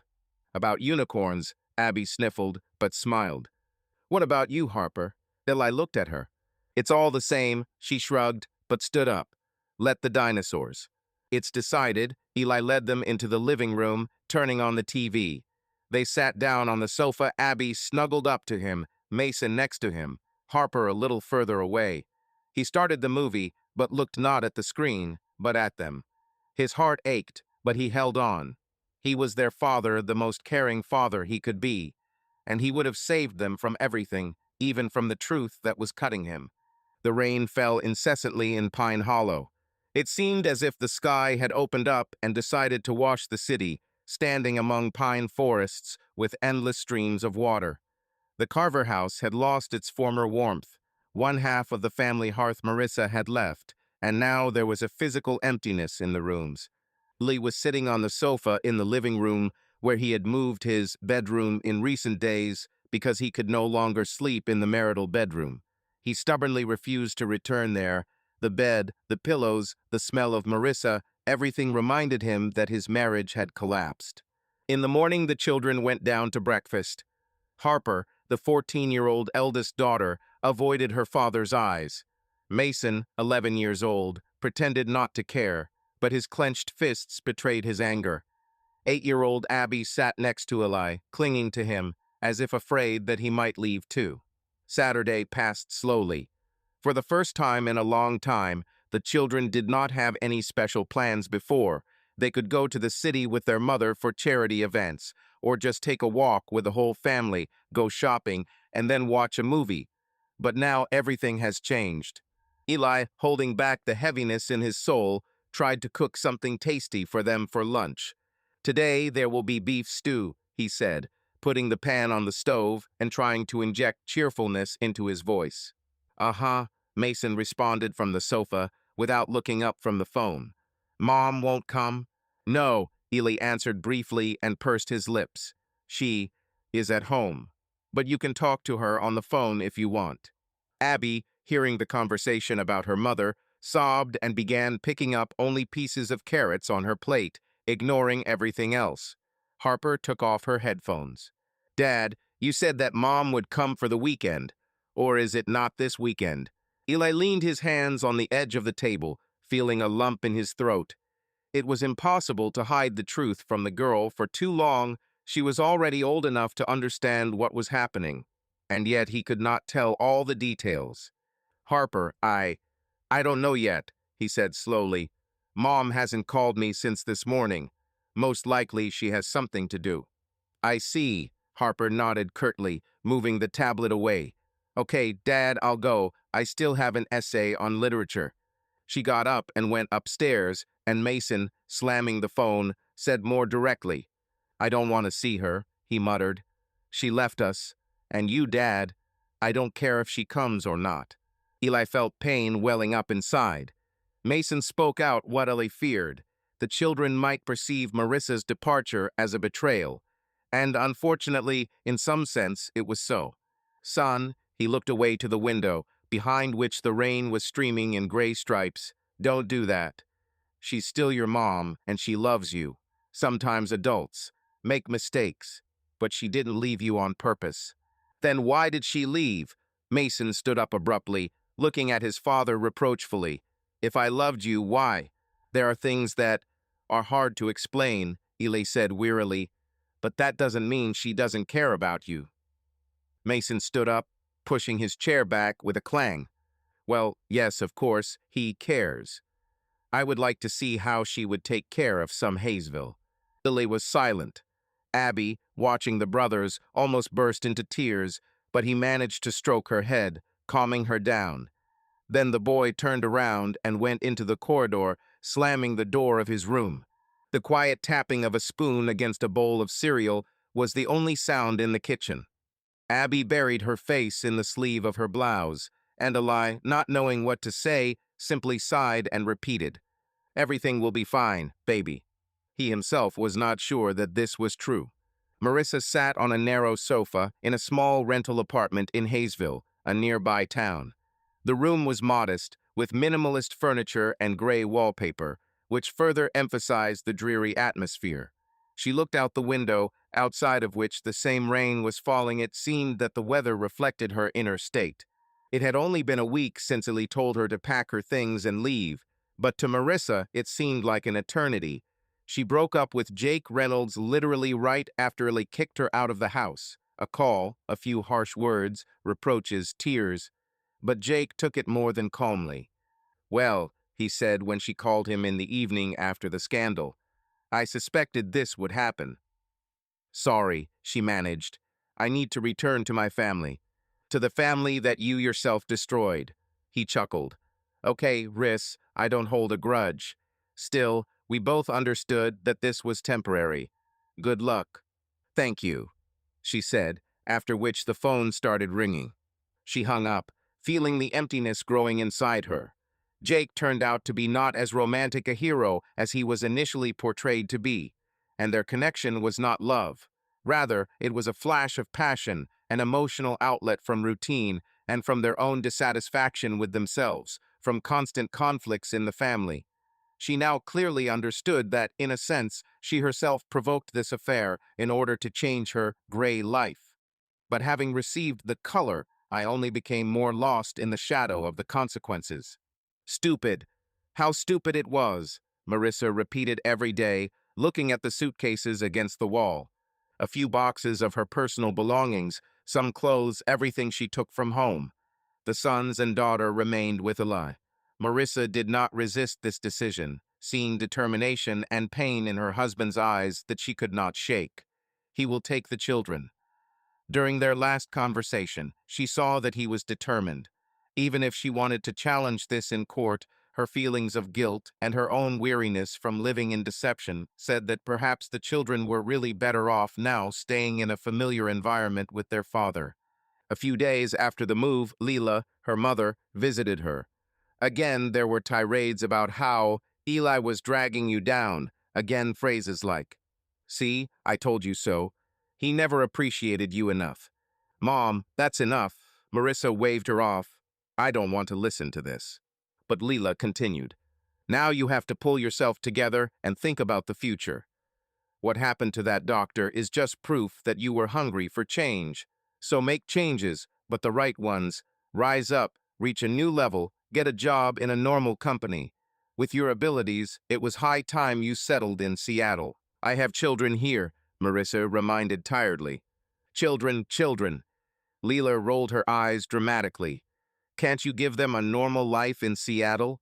The best school there, the best prospects." But Marissa stood her ground, albeit without confidence. "I don't want to tear them out of the house, from their father, from their friends. This is their life. What about your life? Should she spend all her time focusing on the children and the grief of your failed marriage?" "Mom, please." Marissa squeezed her temples. "I'm tired. Let me catch my breath." Leela sighed and changed her tone, exhorting her daughter to not miss the opportunity, find a new family, be happy. Marissa listened with half an ear. All she wanted at that moment was to see the children, hug them, talk to Elise so that he would forgive her. But she understood that she did not deserve forgiveness. In order to somehow stay afloat, she resumed work at the charitable foundation, now officially in the local Hayesville office. There she kept documentation, searched for new sponsors, organized dinners, and at the same time looked for part-time work as a consultant on the development of non-profit organizations. Surprisingly, people in the area knew her as Marissa Carver, a great organizer, even though she had not yet changed her last name. "It's good to see you here," said the head of the Hayesville Foundation, a tall, balding man named Rob Hart. "We heard about your successes in Pine Hollow. You raised a lot of money for charity there." "Yes, I tried," Marissa smiled without much enthusiasm. "Now, I would like to be useful here." "Great. How about an upcoming event to support low-income families? I need a person who will contact partner companies and invite their representatives. Can you?" Marissa nodded. Work helped take her mind off the pain. So the weeks went by. From time to time, she wrote to the children in instant messengers, tried to call her. Abby sobbed into the phone. Harper said little. Mason answered coldly. Eli also behaved politely, but aloofly, when she asked to give the phone to one of the children. "They're busy right now, Marissa," he might say, "but I'll tell you that you called." And every time her heart sank. At night she cried, clinging to Eli's old sweater, which she had accidentally taken from the house. Each new day made her realize anew what she had done and how much it was alienating her from her family. Nevertheless, she continued to move forward because stopping would simply mean collapsing on the spot. Attended meetings with potential sponsors, traveled to other cities on foundation business. Eli Carver woke up every morning before the children in order to make them breakfast and wake them up for school. For a while, he went into autopilot mode. Before he would return home and see Marissa's smile, now he saw only unwashed dishes and backpacks thrown on the sofa. But you couldn't survive on routine alone. You needed strength and mental support. Troy, his brother, often came to the rescue. "Hey," he said one evening when he came to check on Eli.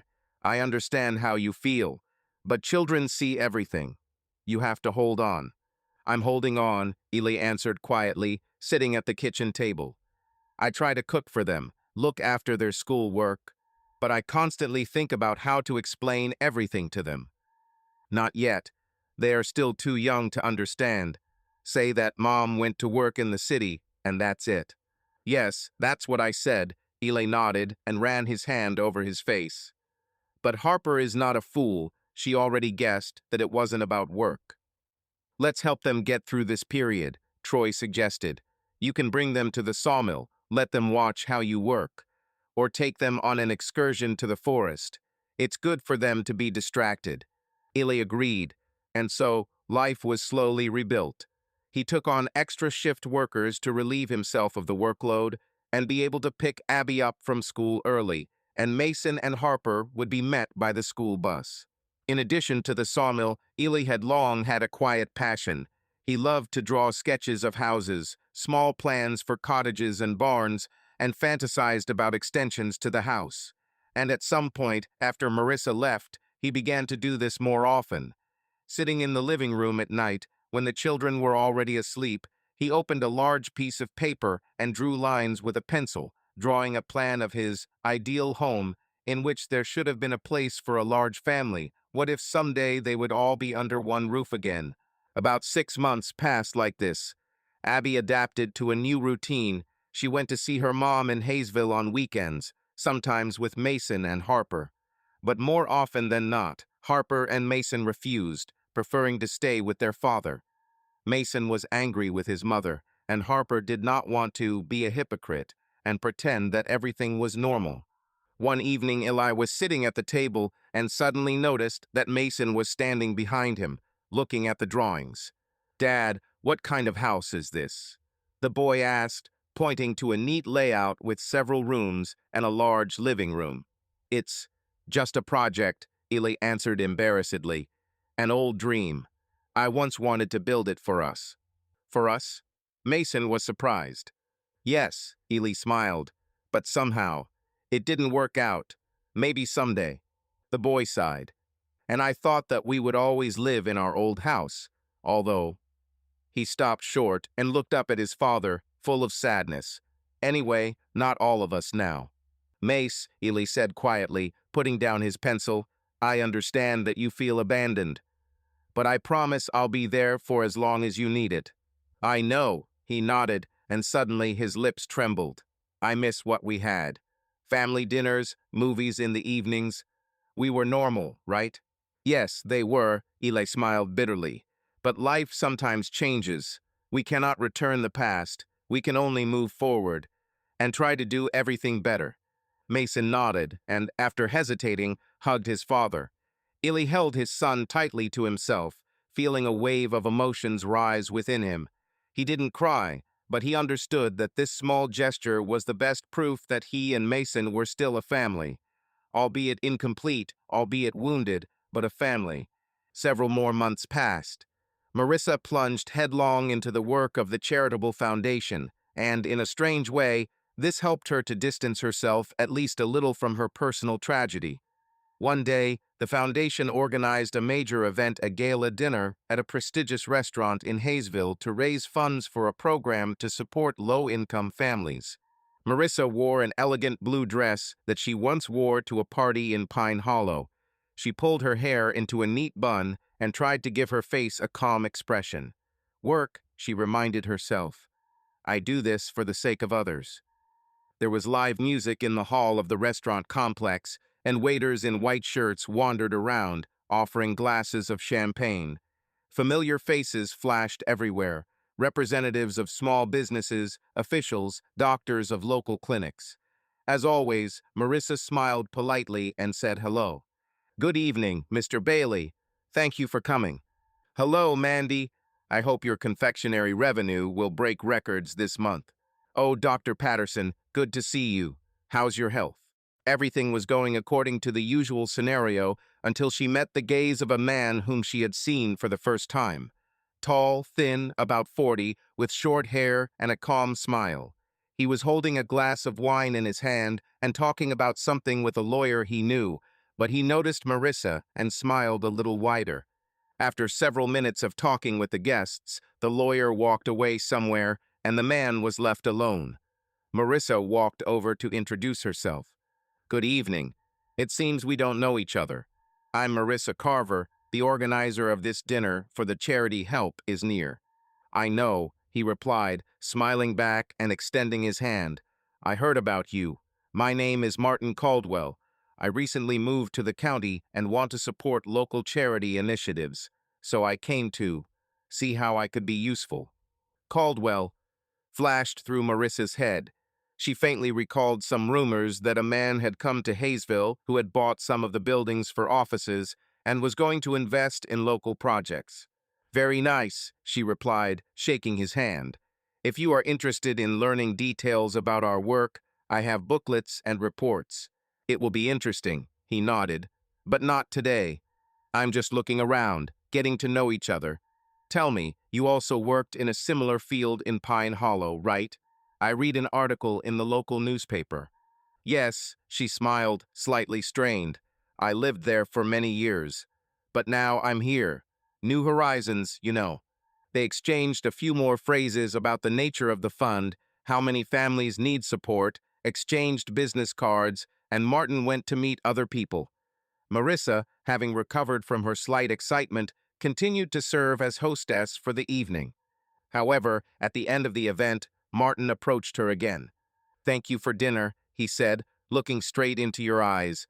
"Great start. Hope to see you again, Mrs. Carver." "Marissa," she corrected. "I think Mrs. is no longer entirely correct. But yes, I'll be glad to cooperate. All the best, Martin." A day later, Marissa met her mother in a cafe and, out of habit, complained about life. Leela, having listened, suddenly perked up when the conversation turned to Martin. "Caldwell, the same one who opened a real estate company. Honey, this is a great option." "Option for what, Mom?" Marissa asked tiredly, stirring her tea. "He's just a potential sponsor." "Potential sponsor and potential partner," Leela winked. "Don't you see? He is influential, he has money, he clearly has his eye on you." "Mom," Marissa snorted, "I'm divorced and in general." "Exactly." Leela took a large sip of coffee. "You have no reason to turn down this chance. Understand, you always wanted to escape from the province, and here is a man who is able to give you everything we dreamed of." "We dreamed," Leela often said, "we," almost without separating her own ambitions from her daughter's. "I'm not sure I want it all," Marissa said bitterly. "I want to establish contact with the children. I want the pain to subside and not rush into a new relationship. Sometimes a new relationship is the best way to forget about the old ones. You know it yourself." Leela arched her eyebrows expressively. Marissa wanted to object, but deep down she knew that there was some truth in her mother's words.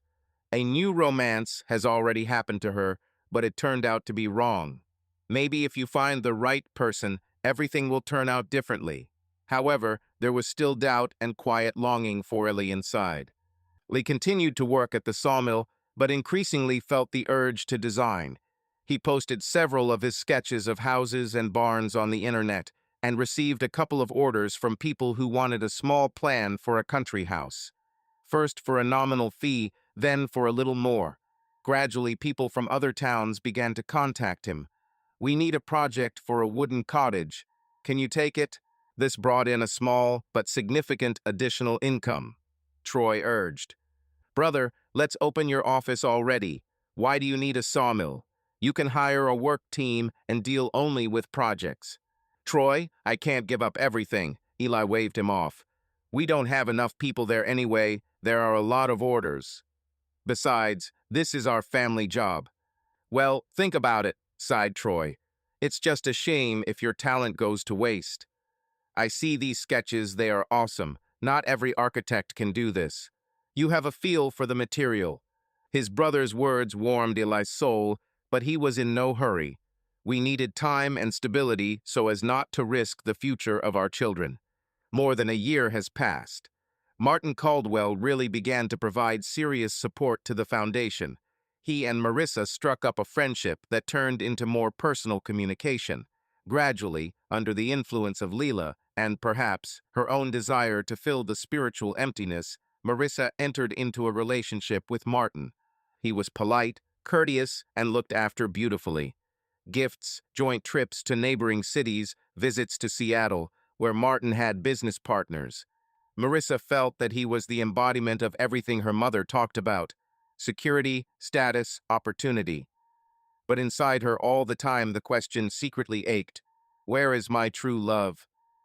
I'm happy that I met you, Martin said. You are smart, beautiful, talented. I think it's time for us to talk about the future.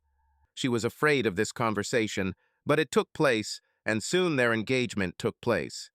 Martin gave her a ring with a small but elegant diamond. For Layla, it was a triumph. Finally, daughter, she rejoiced, hugging Marissa. You'll see, you'll live a different life, more worthy of you. But Marissa herself hesitated deep down. She decided to hide the news of the engagement from Eli, and even from the children, she just didn't know how to tell them. And then they rarely saw each other, and when they did see each other, the children behaved coldly. She kept hoping that things would get better with time. The youngest, Abby, only occasionally spoke on the phone. Mom, will you come soon? And Marissa came and took her for the weekend. But every time the girl returned, she cried with her father, and Marissa was leaving into the emptiness of her new life. Marissa and Martin's wedding took place in Seattle a year and a half after she left home. Everything looked beautiful: a white dress, an expensive restaurant, guests from business circles. Only Marissa's children were not there. She invited them to come, but Harper categorically refused, and Mason and Abby did not want to go without their sister. Eli himself did not strive either, and it was felt that until the last he wanted to protect them from unnecessary worries. Aren't you offended that the children didn't come? Martin asked when they were already in the limousine after the ceremony. You have to ask them about that, Marissa responded dryly. Everything will be fine. I'm sure they'll get used to the idea of my new marriage. But when she uttered these words, her heart beat hard like a hammer. Have I gotten used to it myself? She asked herself. To answer yes, she had to push away the memories of Eli, how he had looked at her once, how he had held her hand during the birth of each of their 3 children, how he had lit little fires in her soul with one word or a smile. With Martin, she felt calm and stable. Perhaps this is what the correct life looked like. But there was no warmth in my heart as before.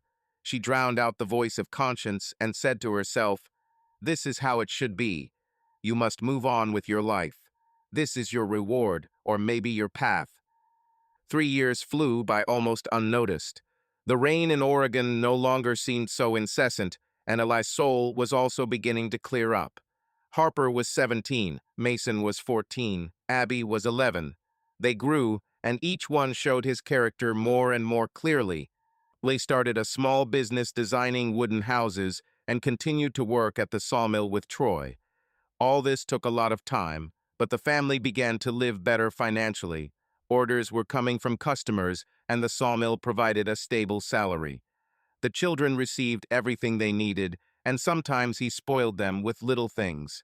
Dad, can we go to the sea in the summer? Abby asked one day. We can, if everyone wants, Eli smiled. But we need to discuss the dates. I don't mind, Mason replied. Actually, it would be cool to get away somewhere. And Mom? Abby asked quietly. Abby, Eli looked at her softly. Mom lives with her husband. If she wants, she can join. But it's your decision. Abby nodded, her gaze reflecting doubt. The girl still tried to maintain her love for her mother, but she saw that her mother had built a new life. Marissa came sometimes, tried to participate in their lives, but the gap was felt. She and Martin were okay, judging by the external picture, but the children almost never visited her, only Abby sometimes agreed to short visits. One autumn day, when Eli went to the sawmill again, Troy gave him a job. A neighbor who lived nearby asked him to help fix a fence after a strong wind. Troy said, "Listen, brother, my knee hurts. I can't do it on my own. Go and help her. She is a widow and has 2 children." "Okay," Eli shrugged. "I'll come by after my shift." This is how he first met Claire Sanders. Average height, dark brown hair, sadness and fatigue in his eyes. She lived in a small house that she inherited from her late husband. 2 boys, 7 and 9 years old, were running around the yard, and the fence was really dilapidated.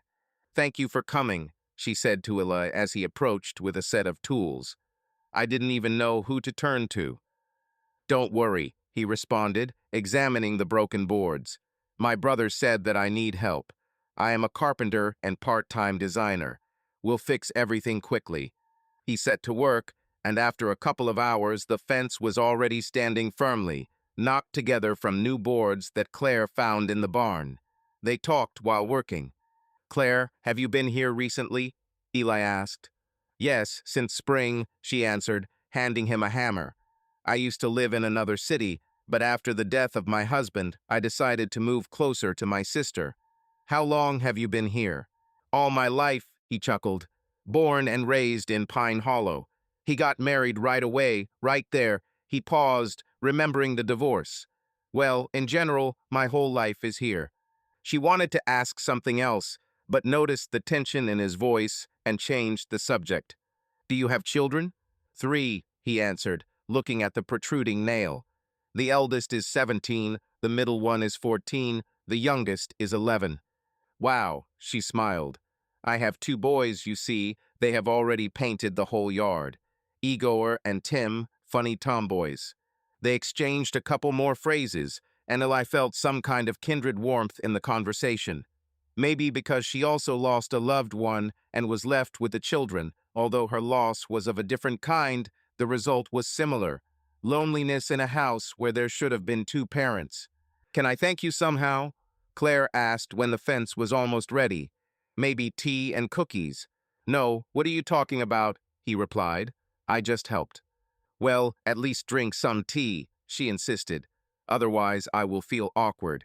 He agreed, and they spent another 20 minutes in the kitchen. Claire talked about the children. He talked about his work. For the first time in a long time, Eli felt calm communication, without drama and worries about the past. When he left, Claire smiled at him goodbye. "Thank you, Eli. I really appreciate your help. If you need anything, I can help you with baking. I bake excellent pies." "I'll definitely take up the offer," he smiled in response. Since then, they have crossed paths from time to time. Either Claire would call asking for renovation advice, or Eli would drop by, bringing her old tools he no longer used so her boys could learn how to build something. Little by little, a friendship began between them. "Dad, are you visiting Claire today?" Abby sometimes asked. "Can I come with you? Her pies are truly delicious." "Of course," Eli smiled. "Just don't stay there for long. We still have lessons." "Dad, she has sons. They are 7 and 9. Will I be a nanny?" "Ha ha, no, they're already big," he laughed. "But you like to tinker with kids." Gradually, both Harper and Mason became acquainted with Claire's family, and everyone began to communicate. Eli felt that sympathy for this woman was growing in his soul. She was simple, kind, and understanding. Of course, he did not immediately rush into a relationship, having been burned by previous wounds. But still, in the core of his soul, there was a thought. Maybe there is still a chance for happiness. A few years later, all 3 children were almost adults. Harper was 20, Mason was 17, Abby was 14. During this time, Marissa and Martin moved to Seattle, where he expanded the business. She periodically came to the children, invited them to visit, but Mason stubbornly refused, and Harper too. Abby went at first, then stopped. Not because she didn't love her mother, but because she felt the mother lives in some other world that is alien to the child. Sometimes, in rare joint meetings, Marissa tried to be a loving mother, but between them all lay a crack that could not be completely healed. At the same time, Ely remained calm and did not scold Marissa in front of the children. He only said once, "It's their decision how to treat you. I won't interfere." But as time passed, the children, especially Harper and Mason, began to ask questions about the reason for their mother's departure. Abby, now a teenager, also asked, "Dad, tell me honestly, why did Mom leave us? She says it's about work, but I don't believe it." Eli avoided giving details for a long time, but at some point, when Harper threatened to find out everything herself, he decided to tell the truth without embellishment, but also without malice. "Mom made a mistake. She became interested in another man, and it destroyed our marriage. But I don't want you to judge her. She is your mother, no matter what. People sometimes ruin their lives thinking they can find something better somewhere else." They were silent, digesting what they heard. Abby burst into tears because deep down she suspected something similar, but was afraid to admit it. Harper and Mason were amazed. "So she cheated on you?" Harper whispered. "God, how could I not have guessed before?" "She lied to us," Mason muttered, clenching his fists. "And all this time she said that she loved us." "She really loves you," Ely answered firmly. "And I want you to understand, her mistake does not change the fact that she is your mother." Shock and pain were visible in their eyes, but at the same moment they looked at their father with new awareness. "Dad, did you endure so much for us?" Abby asked. That evening, the children hugged their father longer than usual, and each thanked him in their own way for being there despite the pain and betrayal. After learning that the truth had been revealed, Marissa came to Pine Hollow. She had been married to Martin for several years, but she was truly unhappy. That marriage turned out to be comfortable, luxurious, but cold. She felt that she would never find the warmth there that she had with Eli. And now, realizing that the children knew everything, she was terribly afraid of their condemnation. She arrived at the old Carver house. Eli met her on the threshold. He looked at her silently. There was no longer the former love in his gaze, but there was no rage either. "Have you come to talk to the children?" he asked evenly. "Yes," Marissa nodded, looking down. "Can?" "They are in the living room." He led her inside. She walked in and saw Abby rushing towards her in tears. "Mom," said the girl, "why did you do this?" Marissa didn't know what to say. She hugged Abby and burst into tears herself. "Honey, I don't know. I was stupid, confused, and unhappy. And she made a terrible mistake. I'm sorry, daughter." Harper was sitting on the sofa, her arms crossed over her chest. Mason was standing by the window. "Did you exchange us for someone else?" Mason asked, without taking his eyes off the window. "How was it even possible?" "Sorry, son," she whispered. "I have no excuse. She didn't have time to finish because Harper interrupted. "Why did you marry Martin then, if you loved Dad?" Marissa smiled bitterly, wiping away her tears. "I thought that I would find what I was missing, but it turned out that I only lost the most important thing. Your father is the only man who truly loved me, despite all my shortcomings, and I realized this too late." Everyone was silent. Only Abby squeezed her mother's hand, and Mason breathed heavily, trying to calm the inner storm. Finally, Harper said, "We can't bring back the past, Mom. I am grateful to Dad for what he did for us. But we don't want to hate you. Just accept that we were hurt." Marissa nodded, smiling through tears. "I accept. And I understand that there is nothing I can do to atone for the guilt before you and your father." She hugged Harper and Mason. Each of them stood tensely, but still returned the hug. So, years later, a partial reconciliation occurred. But Marissa knew the children are closer to Eli, and this is natural. After the kids went to bed, Marissa and Eli were left alone in the living room. She noticed that there were several family photographs on the mantelpiece. Here they were with her in the early years of marriage. Here there was baby Harper. And there is a new photograph children with a woman and two boys. Marissa recognized Claire, whom she had heard about vaguely, but did not know the details. I, I see you are not alone, she said quietly. Claire, huh? Yes, Ely nodded, running his hand through his hair.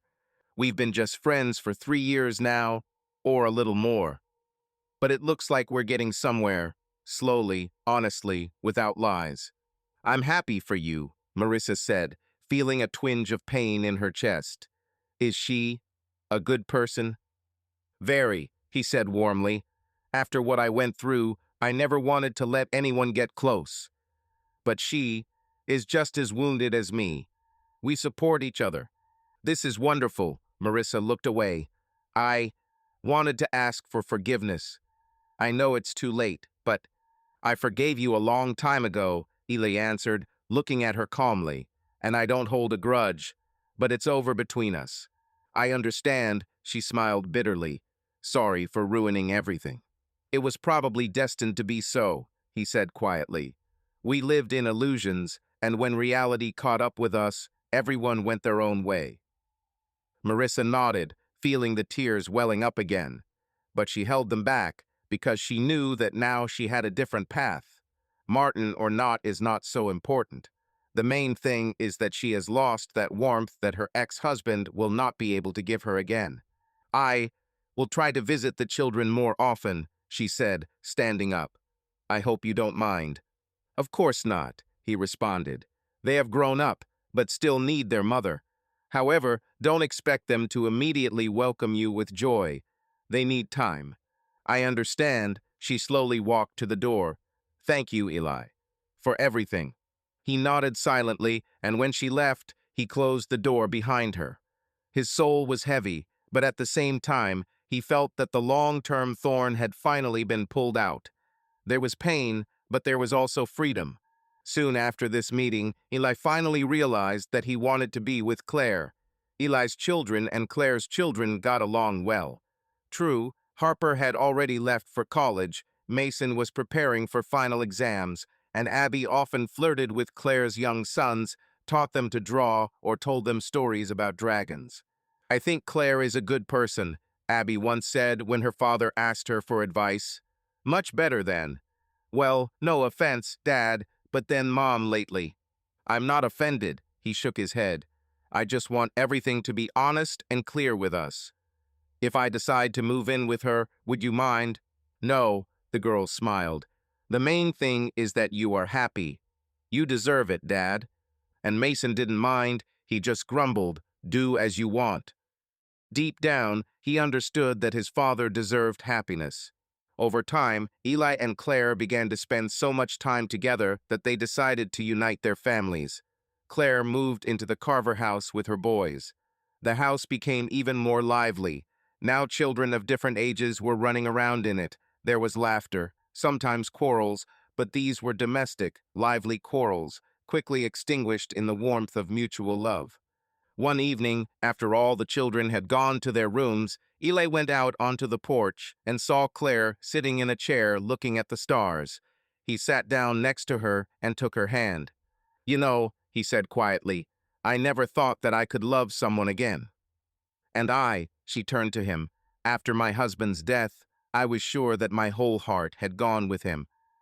But apparently not. They were silent, listening to the wind rustling the pine trees. I love you, Eli said, and I want us to be a family. The real one. We're already a family, Claire smiled, squeezing his hand. But I love you too, and I will always be there. Their kiss under the orange glow of the street lamp became for them a quiet vow of fidelity and hope. Several more years passed. Harper had already graduated from college and returned to Pine Hollow to work as a teacher at a local school. Mason was studying at a technical university and came for the holidays. Abby was preparing to enter university. Marissa still lived with Martin, although their relationship never became truly intimate. She often looked sad at family gatherings, where she sometimes still attended with her husband.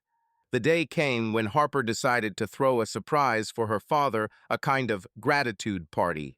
She called Mason, Abby, and Claire and her children. Even Layla was invited, but she came purely formally. When Ellie returned home from the sawmill, he was greeted by a chorus of exclamations. Surprise! The whole house was decorated with balloons and small posters. One of them read, "Thank you, Dad, for always being there."